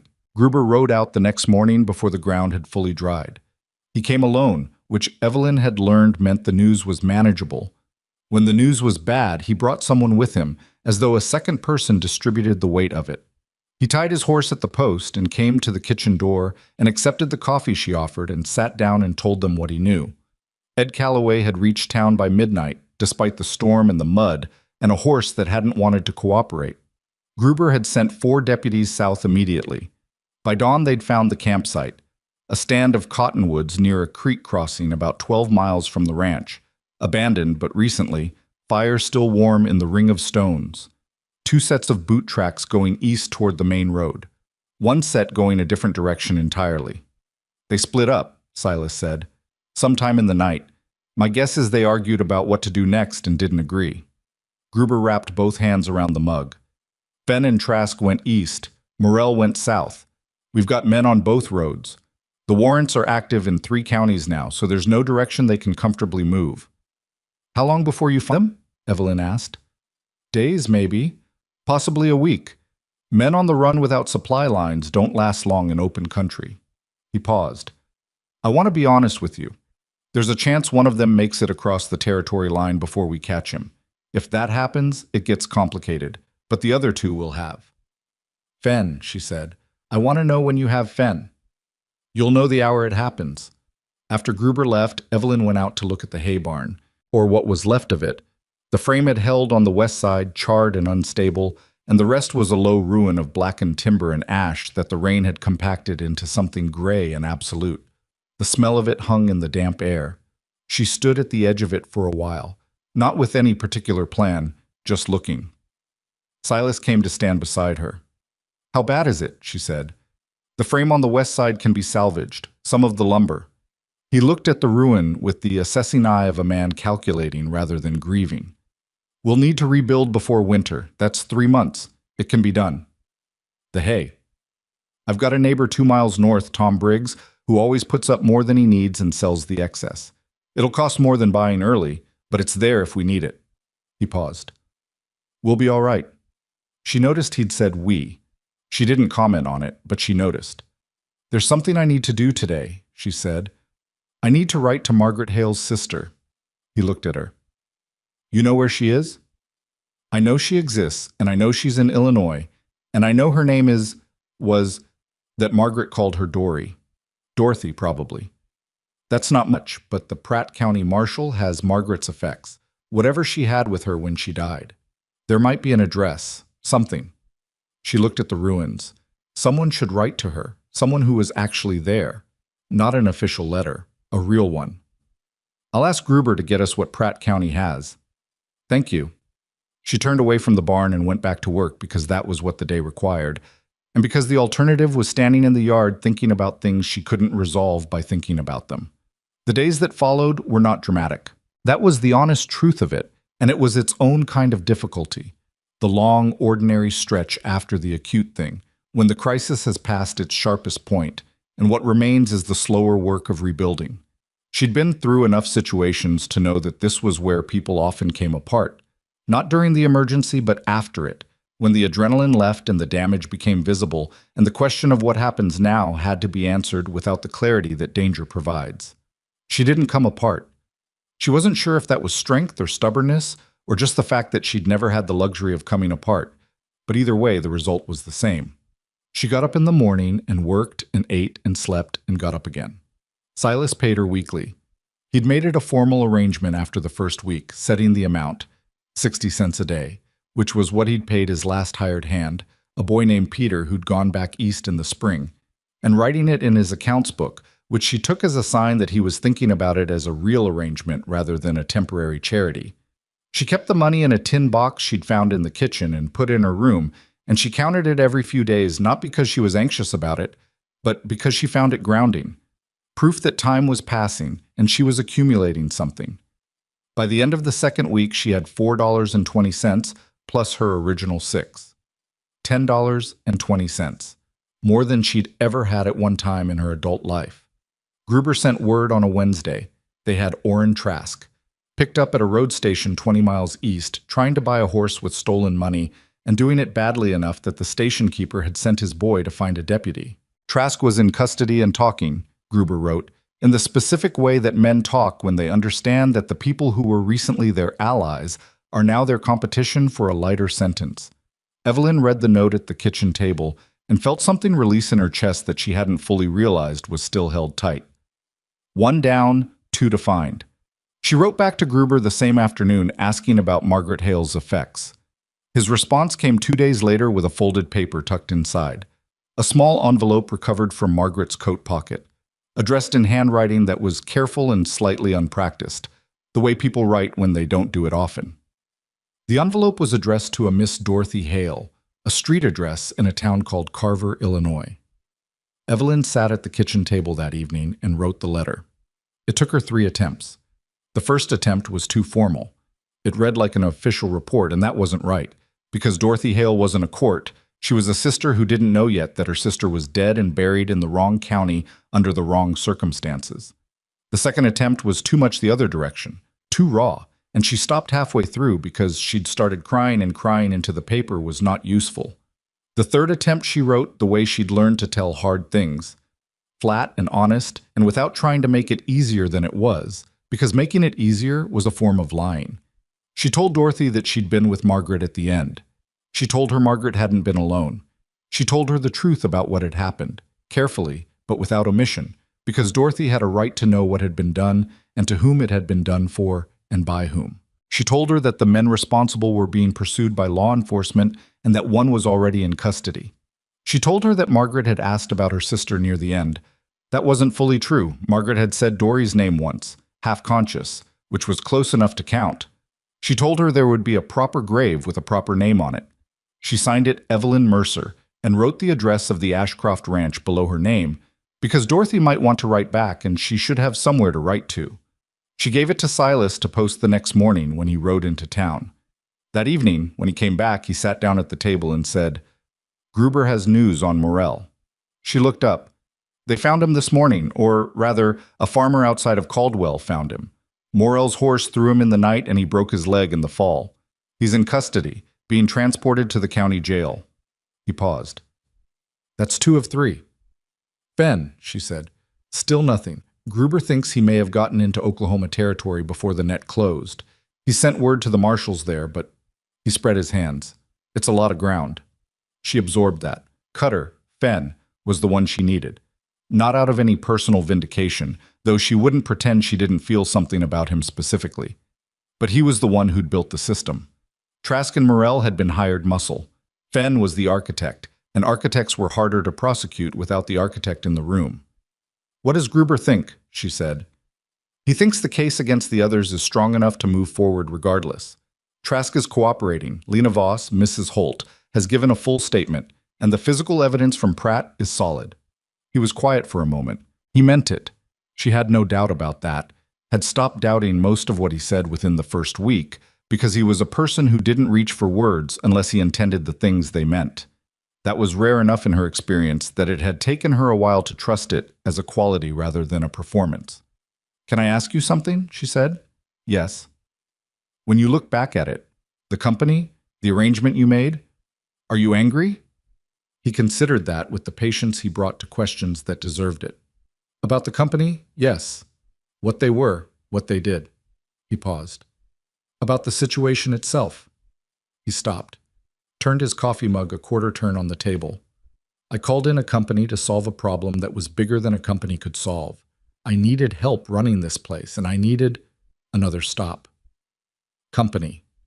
Something other than my own thinking for another winter, and I took a shortcut to it, and someone suffered because of that shortcut. That's not guilt, exactly. But it's something I think about. You didn't know what the company was." "No, but I didn't ask hard enough questions about it either." He looked at her directly, which is a different kind of not knowing. She respected that. The ability to hold yourself accountable without drowning in it was something she'd never quite mastered herself. She tended to go one direction or the other, and watching him do it with that particular steadiness was something she'd been quietly studying for weeks.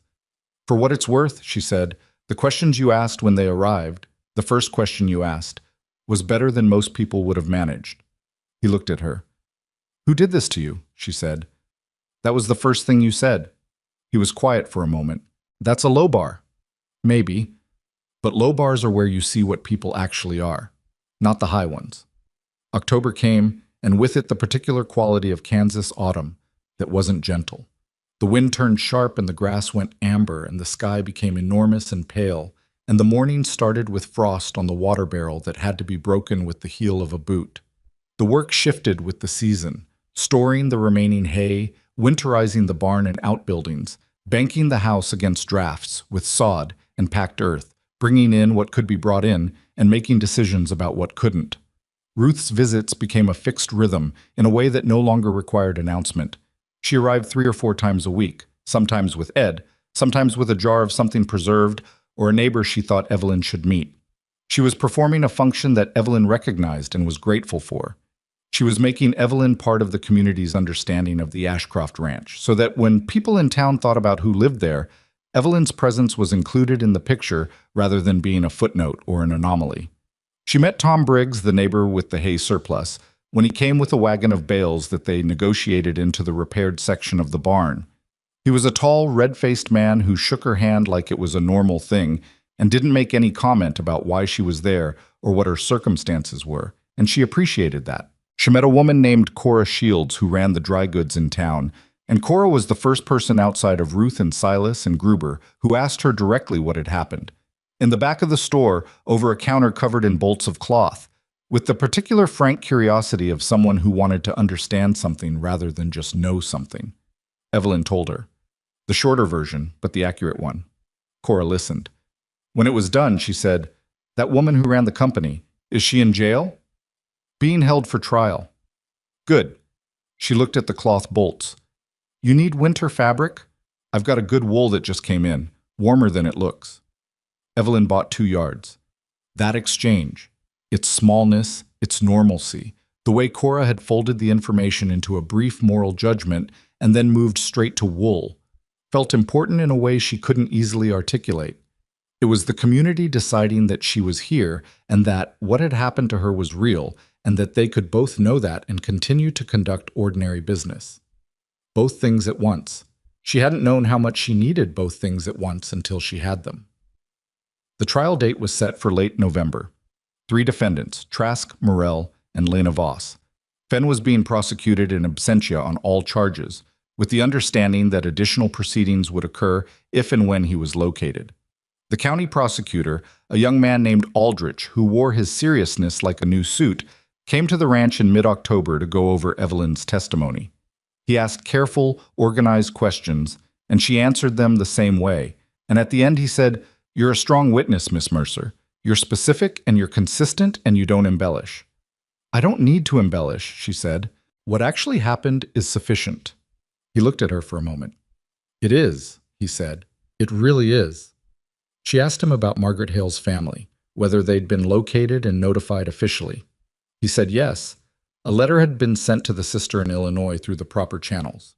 He didn't know if she'd received Evelyn's letter yet, but the official notification had gone out. Will the sister be at the trial? We've invited her to testify. Whether she comes is her choice. He paused.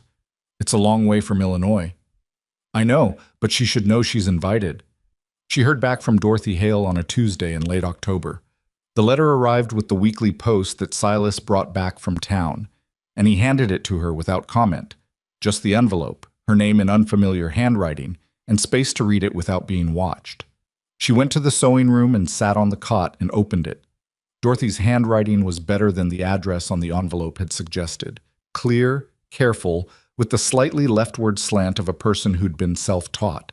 She wrote that she'd received both the official letter and Evelyn's letter, and that she'd read Evelyn's first because it looked like a person rather than an institution.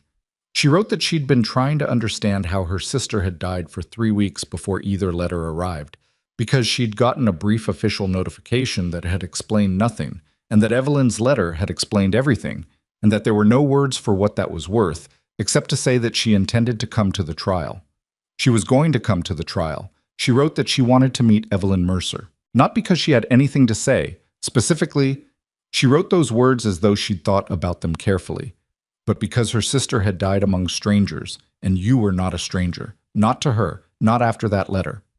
Evelyn sat on the cot for a while after she finished reading. Then she folded the letter, put it back in the envelope, and went to find Silas. He was at the forge. He was almost always at the forge in the late afternoon now, and she had come to understand it as a signal. Not that he was avoiding anything, but that he was processing something. The work and the thinking happened together for him. He looked up when she came in. Dorothy Hale is coming to the trial, she said. Something in his face shifted. Good. She wants to meet me. Of course she does. He set down the tongs. You were there when no one else was. You wrote to her. You gave her the truth. He looked at her steadily. Of course she wants to meet you.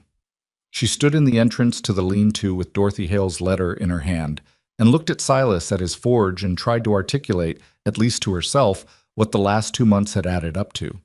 She'd arrived in chains, in the dirt, with $6 sewn into a hem and a story that could have been dismissed by anyone who'd wanted to dismiss it. She'd been fed and unchained and listened to and believed. She'd given testimony and written letters and watched from barn lofts and stood in a doorway with a shotgun in the rain. She'd learned the names of neighbors and bought wool and had her work recorded in an accounts book like someone whose work had value. She'd accumulated $10.20, a tin box of her own, a gray mare that now let her touch her left foreleg without argument, a habit of checking the garden every morning that had produced, just last week, the last of the late beans, which she'd strung to dry from the kitchen ceiling with a length of twine. None of it was what she'd imagined when she'd signed a paper in a back room in Dodge.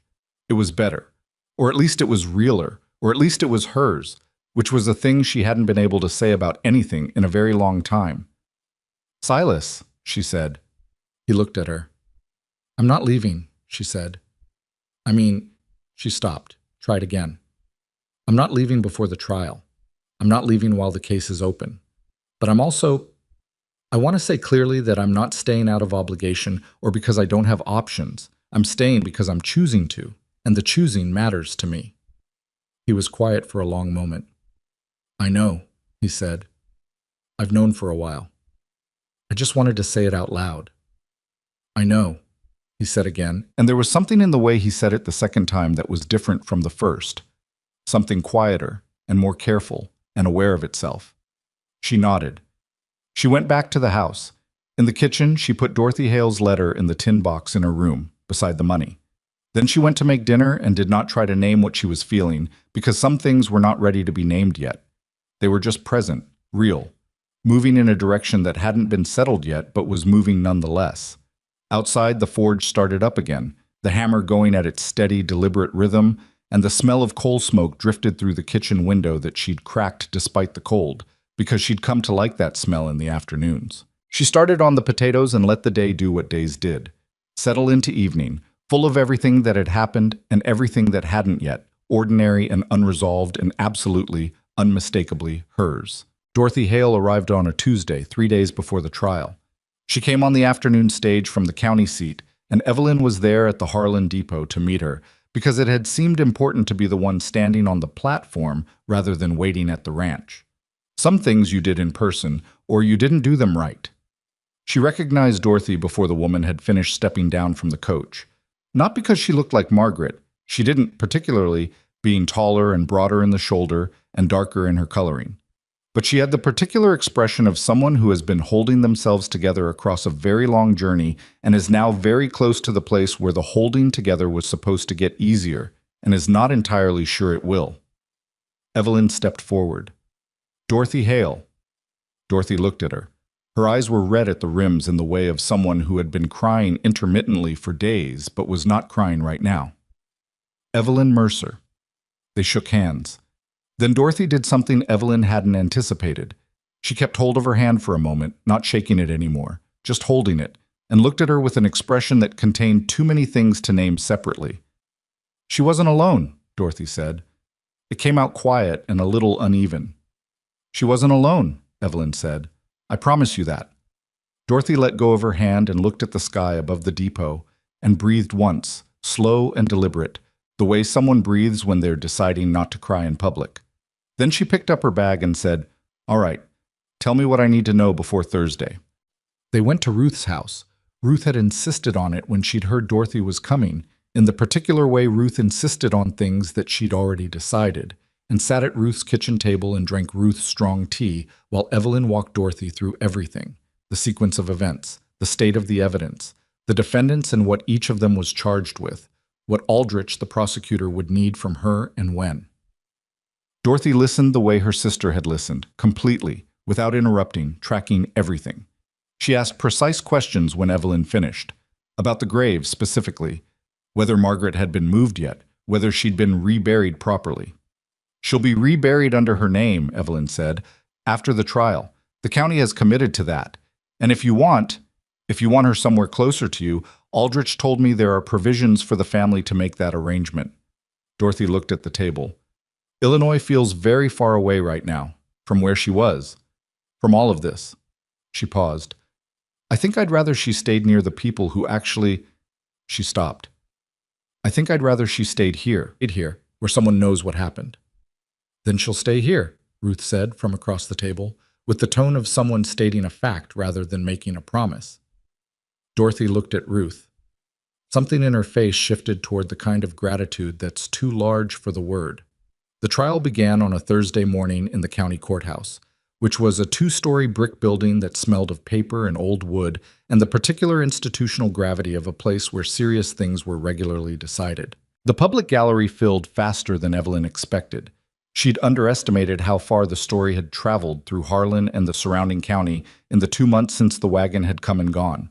She saw faces she recognized, Cora Shields from the dry goods, Tom Briggs with his wife, 2 men she knew as deputies.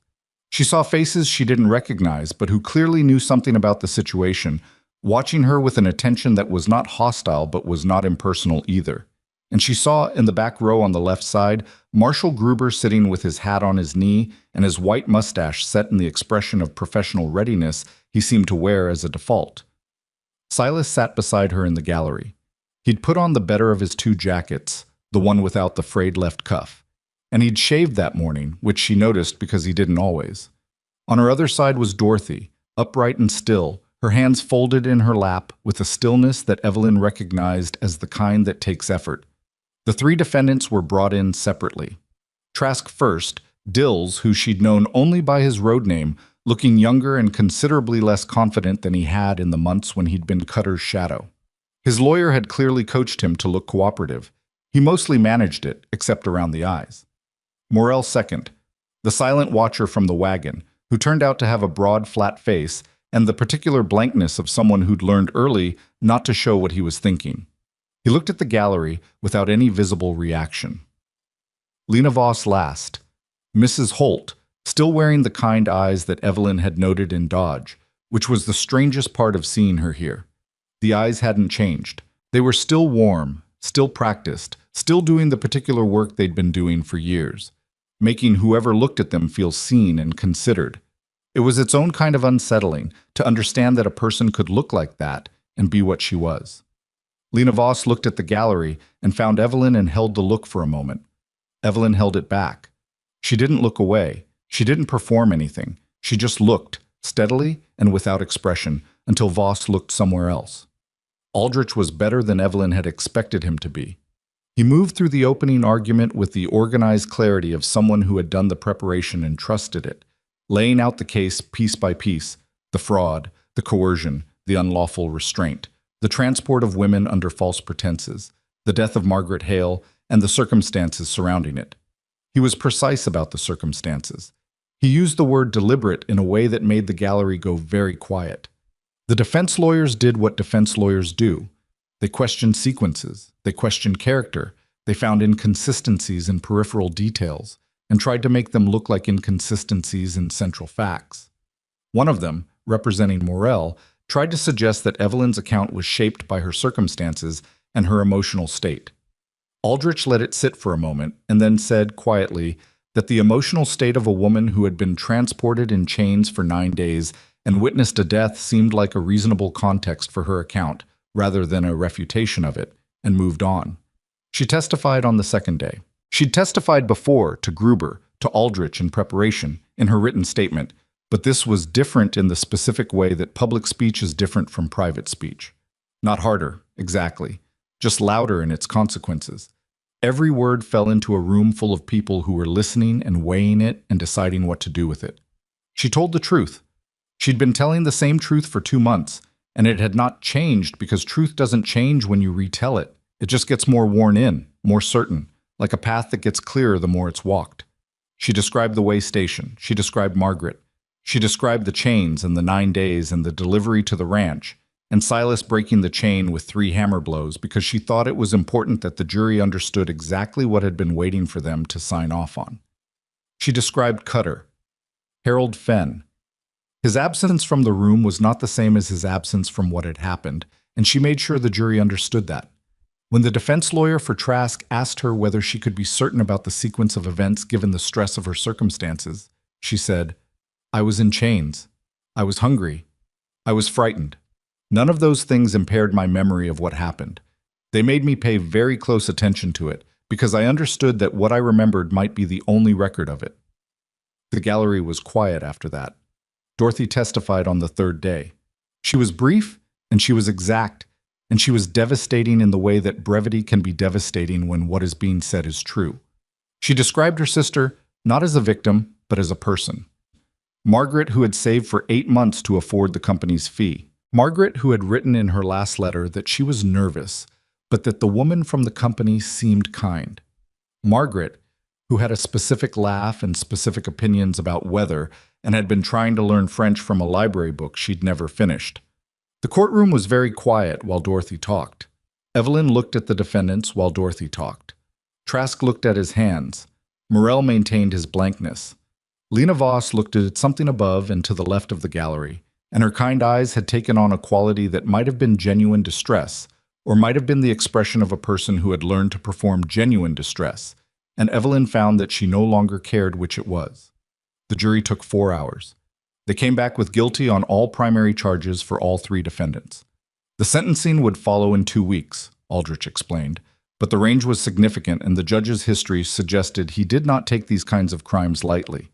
When the verdict was read, Dorothy reached over and took Evelyn's hand. Not dramatically, just the way one person takes another person's hand when something important has been confirmed. Silas, on her other side, didn't say anything, but she felt his shoulder settle slightly, a small physical release of something he'd been holding for months. She didn't cry. She hadn't expected to. What she felt was more specific than the general flood of relief. It was the particular satisfaction of a specific accounting. Margaret Hale's death was now in the record. What had happened to Evelyn was in the record. What these people had done was in the record, attached to their real names, in a courthouse in Harlan, Kansas, in the fall of 1874, and the record would exist long after any of them were gone. That mattered. Not because it changed what had happened. It didn't, but it meant it had not been nothing. It meant it was not only in her head and Dorothy's grief and the unmarked dirt under a cottonwood tree in Pratt County. It was a thing the world now officially acknowledged had occurred. Outside the courthouse, in the cold November air, Dorothy stood on the steps and looked at the street of Harlan with the expression of someone who had accomplished a thing they'd been saving themselves for and wasn't sure what to do with themselves now that it was done. "What will you do now?" Evelyn asked. "Go home, I expect." Dorothy exhaled. "There's a school in Carver that's been after me to teach the younger grades. I've been putting them off. Maybe it's time to stop putting them off." She paused. "Something has to be the next thing." "Yes," Evelyn said. "Something always has to be the next thing." Dorothy looked at her. "What will your next thing be?"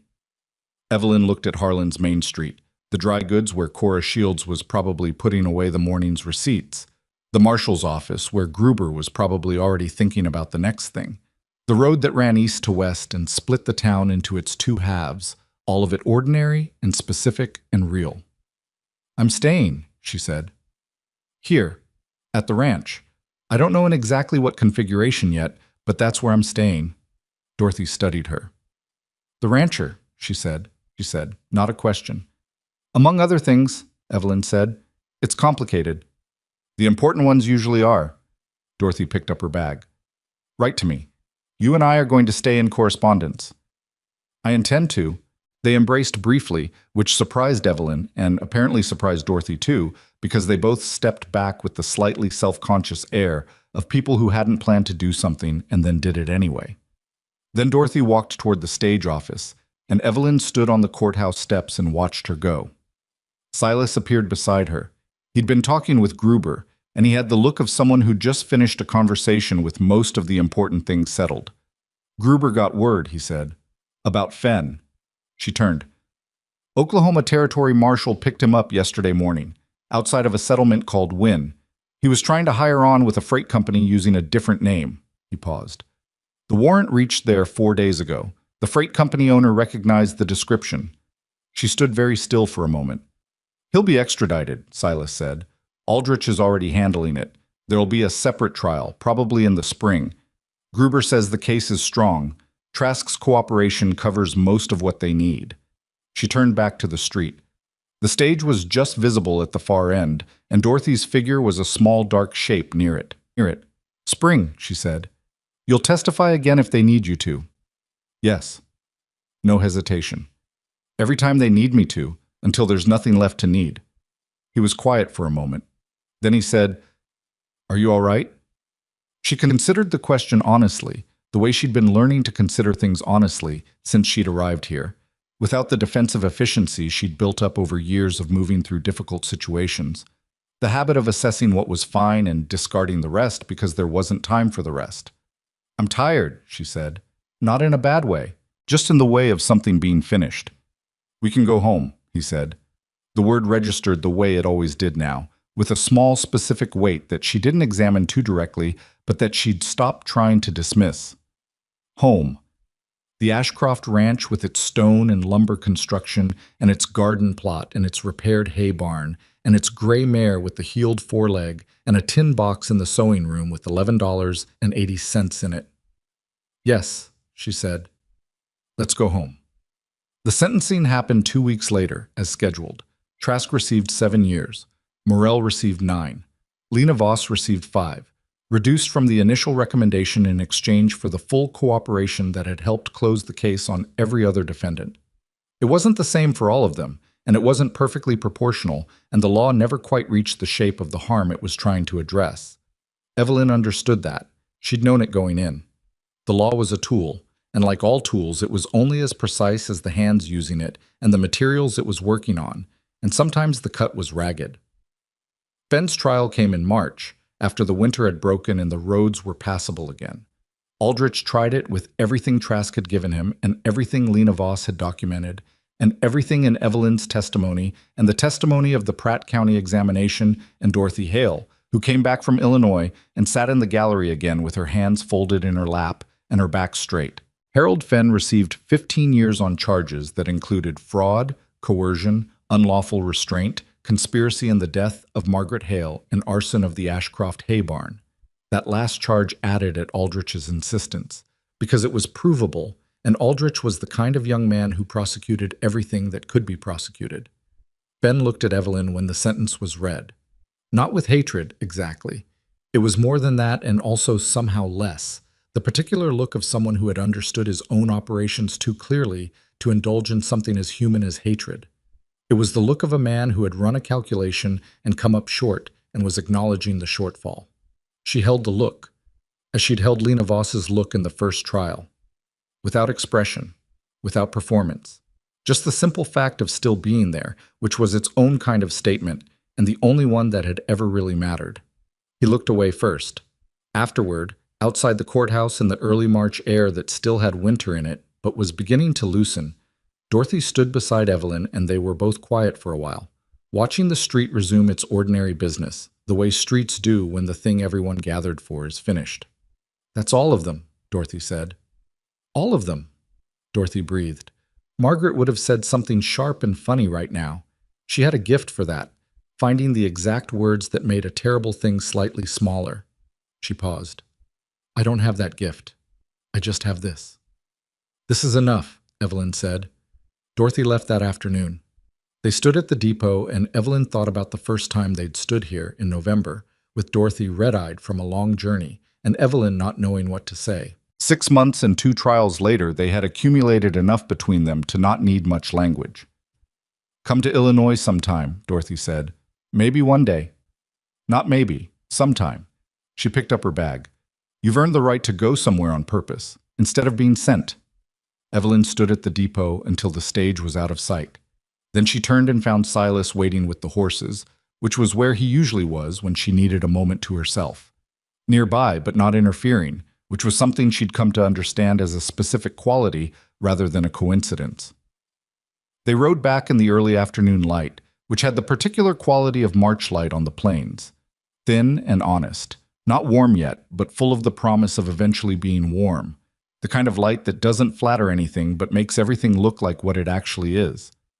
They rode without talking for a while, and the road ran through the brown and beginning to green grass, and the Ashcroft Ranch came into view at the distance where she'd first seen it, from the back of a wagon, in chains, blinking in the afternoon light of a different season. She remembered that moment clearly. The way the ranch had looked, solid, utilitarian, built to last rather than to impress. The corral and the horses, and the forge under the lean-to, and the man on the porch who hadn't picked up the paper they'd thrown at him. It looked the same now. Mostly. The hay barn was different, rebuilt over the winter with Tom Briggs's help, and 2 days of labor that had involved half the neighbors within a 3-mile radius, because Ruth had mentioned it needed doing, and Ruth's mentions had the force of official community announcements. The new barn was actually slightly larger than the old one. Someone had pointed out that if you were rebuilding anyway, you might as well rebuild with next winter in mind. And the lumber was fresher, and you could smell it still on warm days.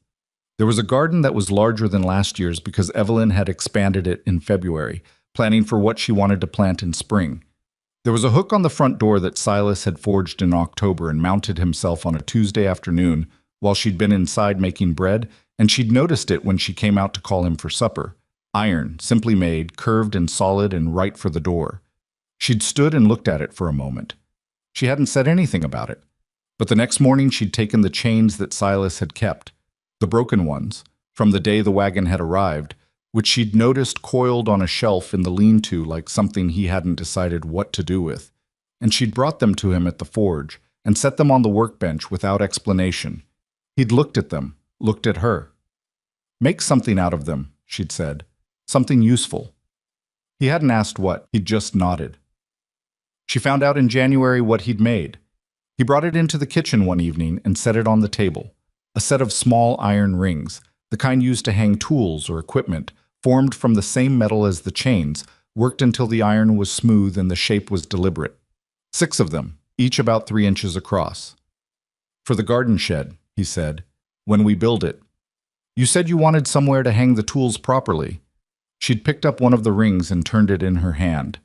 The same iron, the same weight, The same basic material, made into something entirely different by someone who understood what fire and intention could do to metal. She'd set it down and not cried, which had taken some effort, and he'd moved the rings to the shelf and they'd had supper without making a production of any of it. Now, riding back from the trial in the March light, she looked at the ranch in the distance and thought about chains that became garden rings. About a $6 woman who had 11 months of wages in a tin box and a garden plan. Sketched on the back of an old envelope, and a gray mare that followed her around the corral because she'd learned where the good talking came from. About surviving as a habit so deeply ingrained that it sometimes took effort to remember it wasn't the same as living. She'd been thinking about that distinction a lot over the winter. The difference between surviving and living was not about comfort or safety or having enough. Those things mattered, but they weren't the line. The line was something closer to agency, to knowing that the shape of your days was something you'd had a hand in making, that what you did with your hours was connected to what you wanted rather than only to what was required of you. She hadn't had that for most of her life. She'd been surviving since she was 12 years old in her Aunt Genevieve's kitchen, and surviving was real and valuable, and she had no interest in dismissing it. You had to survive before you could do anything else. But it wasn't the destination. She thought she might have found the distinction here. At some point between the barn loft watches and the tin box and the testimony in the courthouse, between the wool she'd bought from Cora Shields and the beans she'd strung from the kitchen ceiling and the letters to Dorothy Hale, somewhere in that accumulation of chosen things, she'd started to live rather than survive. She couldn't point to the exact moment. It didn't have an exact moment. It was more like the spring itself, the process of things loosening that had been frozen, so gradually that you only noticed it had happened when you looked down and found green coming through the brown. They reached the ranch as the afternoon was starting to lean toward evening. Silas took the horses and she went inside and started the fire in the stove and stood in the kitchen while it caught, looking at the room with the specific attention of someone who chooses to look rather than just sees. Later, after supper, she was at the kitchen table with her account book. She'd started keeping one for herself, separate from the household accounts, tracking what she earned and what she intended to do with it. When Silas sat down across from her with his own accounts book, and they worked in the same room, in the same comfortable near silence that had been building its particular character since the first morning after she arrived. She looked up after a while. He was not looking at the accounts. He was looking at her with an expression she'd learned to read over these months, the expression of someone who has something to say and has been deciding whether to say it and has decided. "There's something I want to ask you," he said. She set down her pen. "All right." I was quiet for a moment, in the way of someone who has thought carefully about what they want to say and is making sure the words line up with the intention before they speak. "I'm not asking because you've been here a year," he said. "And I'm not asking because it's practical, though it is. And I'm not asking because of what other people might think about the arrangement, because I stopped caring about that a while ago." He paused. "I'm asking because you are the most honest person I've known since Eleanor, and I trust you in a way that I don't think I expected to trust anyone again, and every single day I'm aware of what this place is when you're in it." He looked at her steadily. "I'd like to know if you want to build a future here, together. Not because you need to, because you want to." She looked at him for a long time. She thought about Dodge, about a table in the back of a dry goods store, and a paper she'd signed because she was hungry and it was cold, and the word consent had been placed there carefully by a woman who knew how to use words as currency. She thought about what it had meant to agree to something without fully understanding what she was agreeing to, and about how long it had taken her to trust that an agreement could be something else, something entered into with real information and real choice, by a person who had the right to walk away if she chose. She had the right to walk away.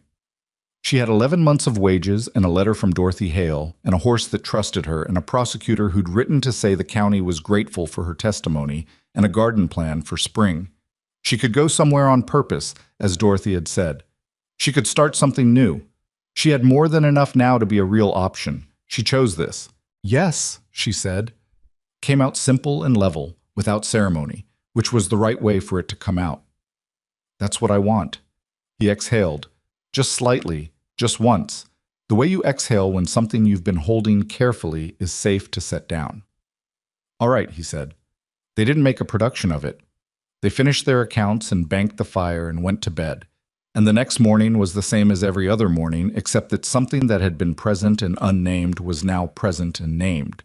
And the naming of it changed the texture of the ordinary things without changing the things themselves. They married in May, when the planting was done and the garden was in, and the new barn smelled of fresh lumber warming in the spring sun. It was a small thing. Ruth and Ed and Cora Shields and Tom Briggs and his wife and Gruber, who came in his good jacket and shook Evelyn's hand first before Silas's and seemed satisfied with himself about it. Dorothy Hale sent a letter that arrived 3 days before, and that Evelyn read at the kitchen table with the door open to the May morning, and it said, among other things, that Margaret would have been glad to know that something good had come through the same door that so much bad had, and that she thought the proper accounting of the universe required it, and that she expected regular correspondence. After the ceremony, in the early afternoon, Silas went to the lean-to and came back with something in his hands. She recognized it before she could see it clearly. The weight of it, the particular shape. He mounted the hook on the front door frame himself, the one he'd forged in October, curved and solid, made from iron he'd worked until it was exactly what he wanted it to be. She watched him do it. When it was done, he stood back and looked at it, and she stood beside him and looked at it, and the hook was not beautiful in any decorative sense. It was a working thing, made to hold what you put on it and keep holding it through weather and use and the long ordinary accumulation of days. It would hold coats and hats and rope and whatever else a life in this place required of it. And somewhere in the lean-to, on a shelf she'd stopped looking at as something to be troubled by, were 6 small iron rings made from chains that had once been on her wrists, waiting to hang tools in the garden shed they were going to build before summer. The same iron, different shape. What you chose to do with the material was the whole story.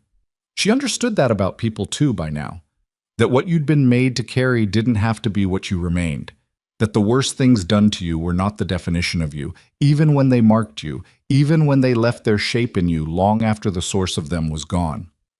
You were also what you did after, what you chose when the choosing was finally yours, who you decided to trust, and what you decided to build, and how you decided to fill the hours of days that no one else was going to fill for you. She had spent 12 years being surviving, being managed, being transported from one set of someone else's expectations to another, with no say in the terms, no stake in the outcome, no name on anything that mattered. She had her name on things now, on testimony in a courthouse, on letters to Illinois, on the account book on the kitchen table, with wages recorded in her own handwriting, on the deed to the Ashcroft Ranch that Silas had quietly revised with the county land office in April, adding her name beside his because, as he'd said when he handed her the paper to read, it seemed like the honest thing to do.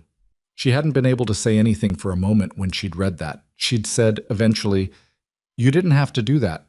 He'd said, "No, but it's accurate." The honest thing, the accurate thing. She stood in the doorway of the house that had her name on it now and looked at the yard, the corral, the new barn, the garden with its early green coming through, the road that ran east to west through the grass and connected this place to the rest of the world, and felt the specific weight of belonging to something. Not belonging to it the way you belong to someone who owns you, belonging to it the way you belong to a thing you've built. The gray mare was in the corral, watching her with the patient attention of a horse that has decided someone is worth paying attention to. Evelyn made a sound, the low, specific sound she used when she was telling the mare she was coming, and the mare's ears tracked it. She went down the porch steps and across the yard, and the morning was full of the sounds of a working place in spring, the horses, the wind in the new barn's lumber, the distant call of something in the grass. And she walked into all of it without hesitation, without the sideways assessment she'd spent years developing, the constant calculation of where the exits were and who had power over what and how quickly things could go wrong. She knew where the exits were, she just didn't need them. That was the difference. That was the whole long, hard-won difference. And it was not dramatic, and it was not a moment that anyone else could see from the outside. But it was real, and it was hers, and she walked into her life carrying it like something she'd been waiting years to set down in exactly the right place.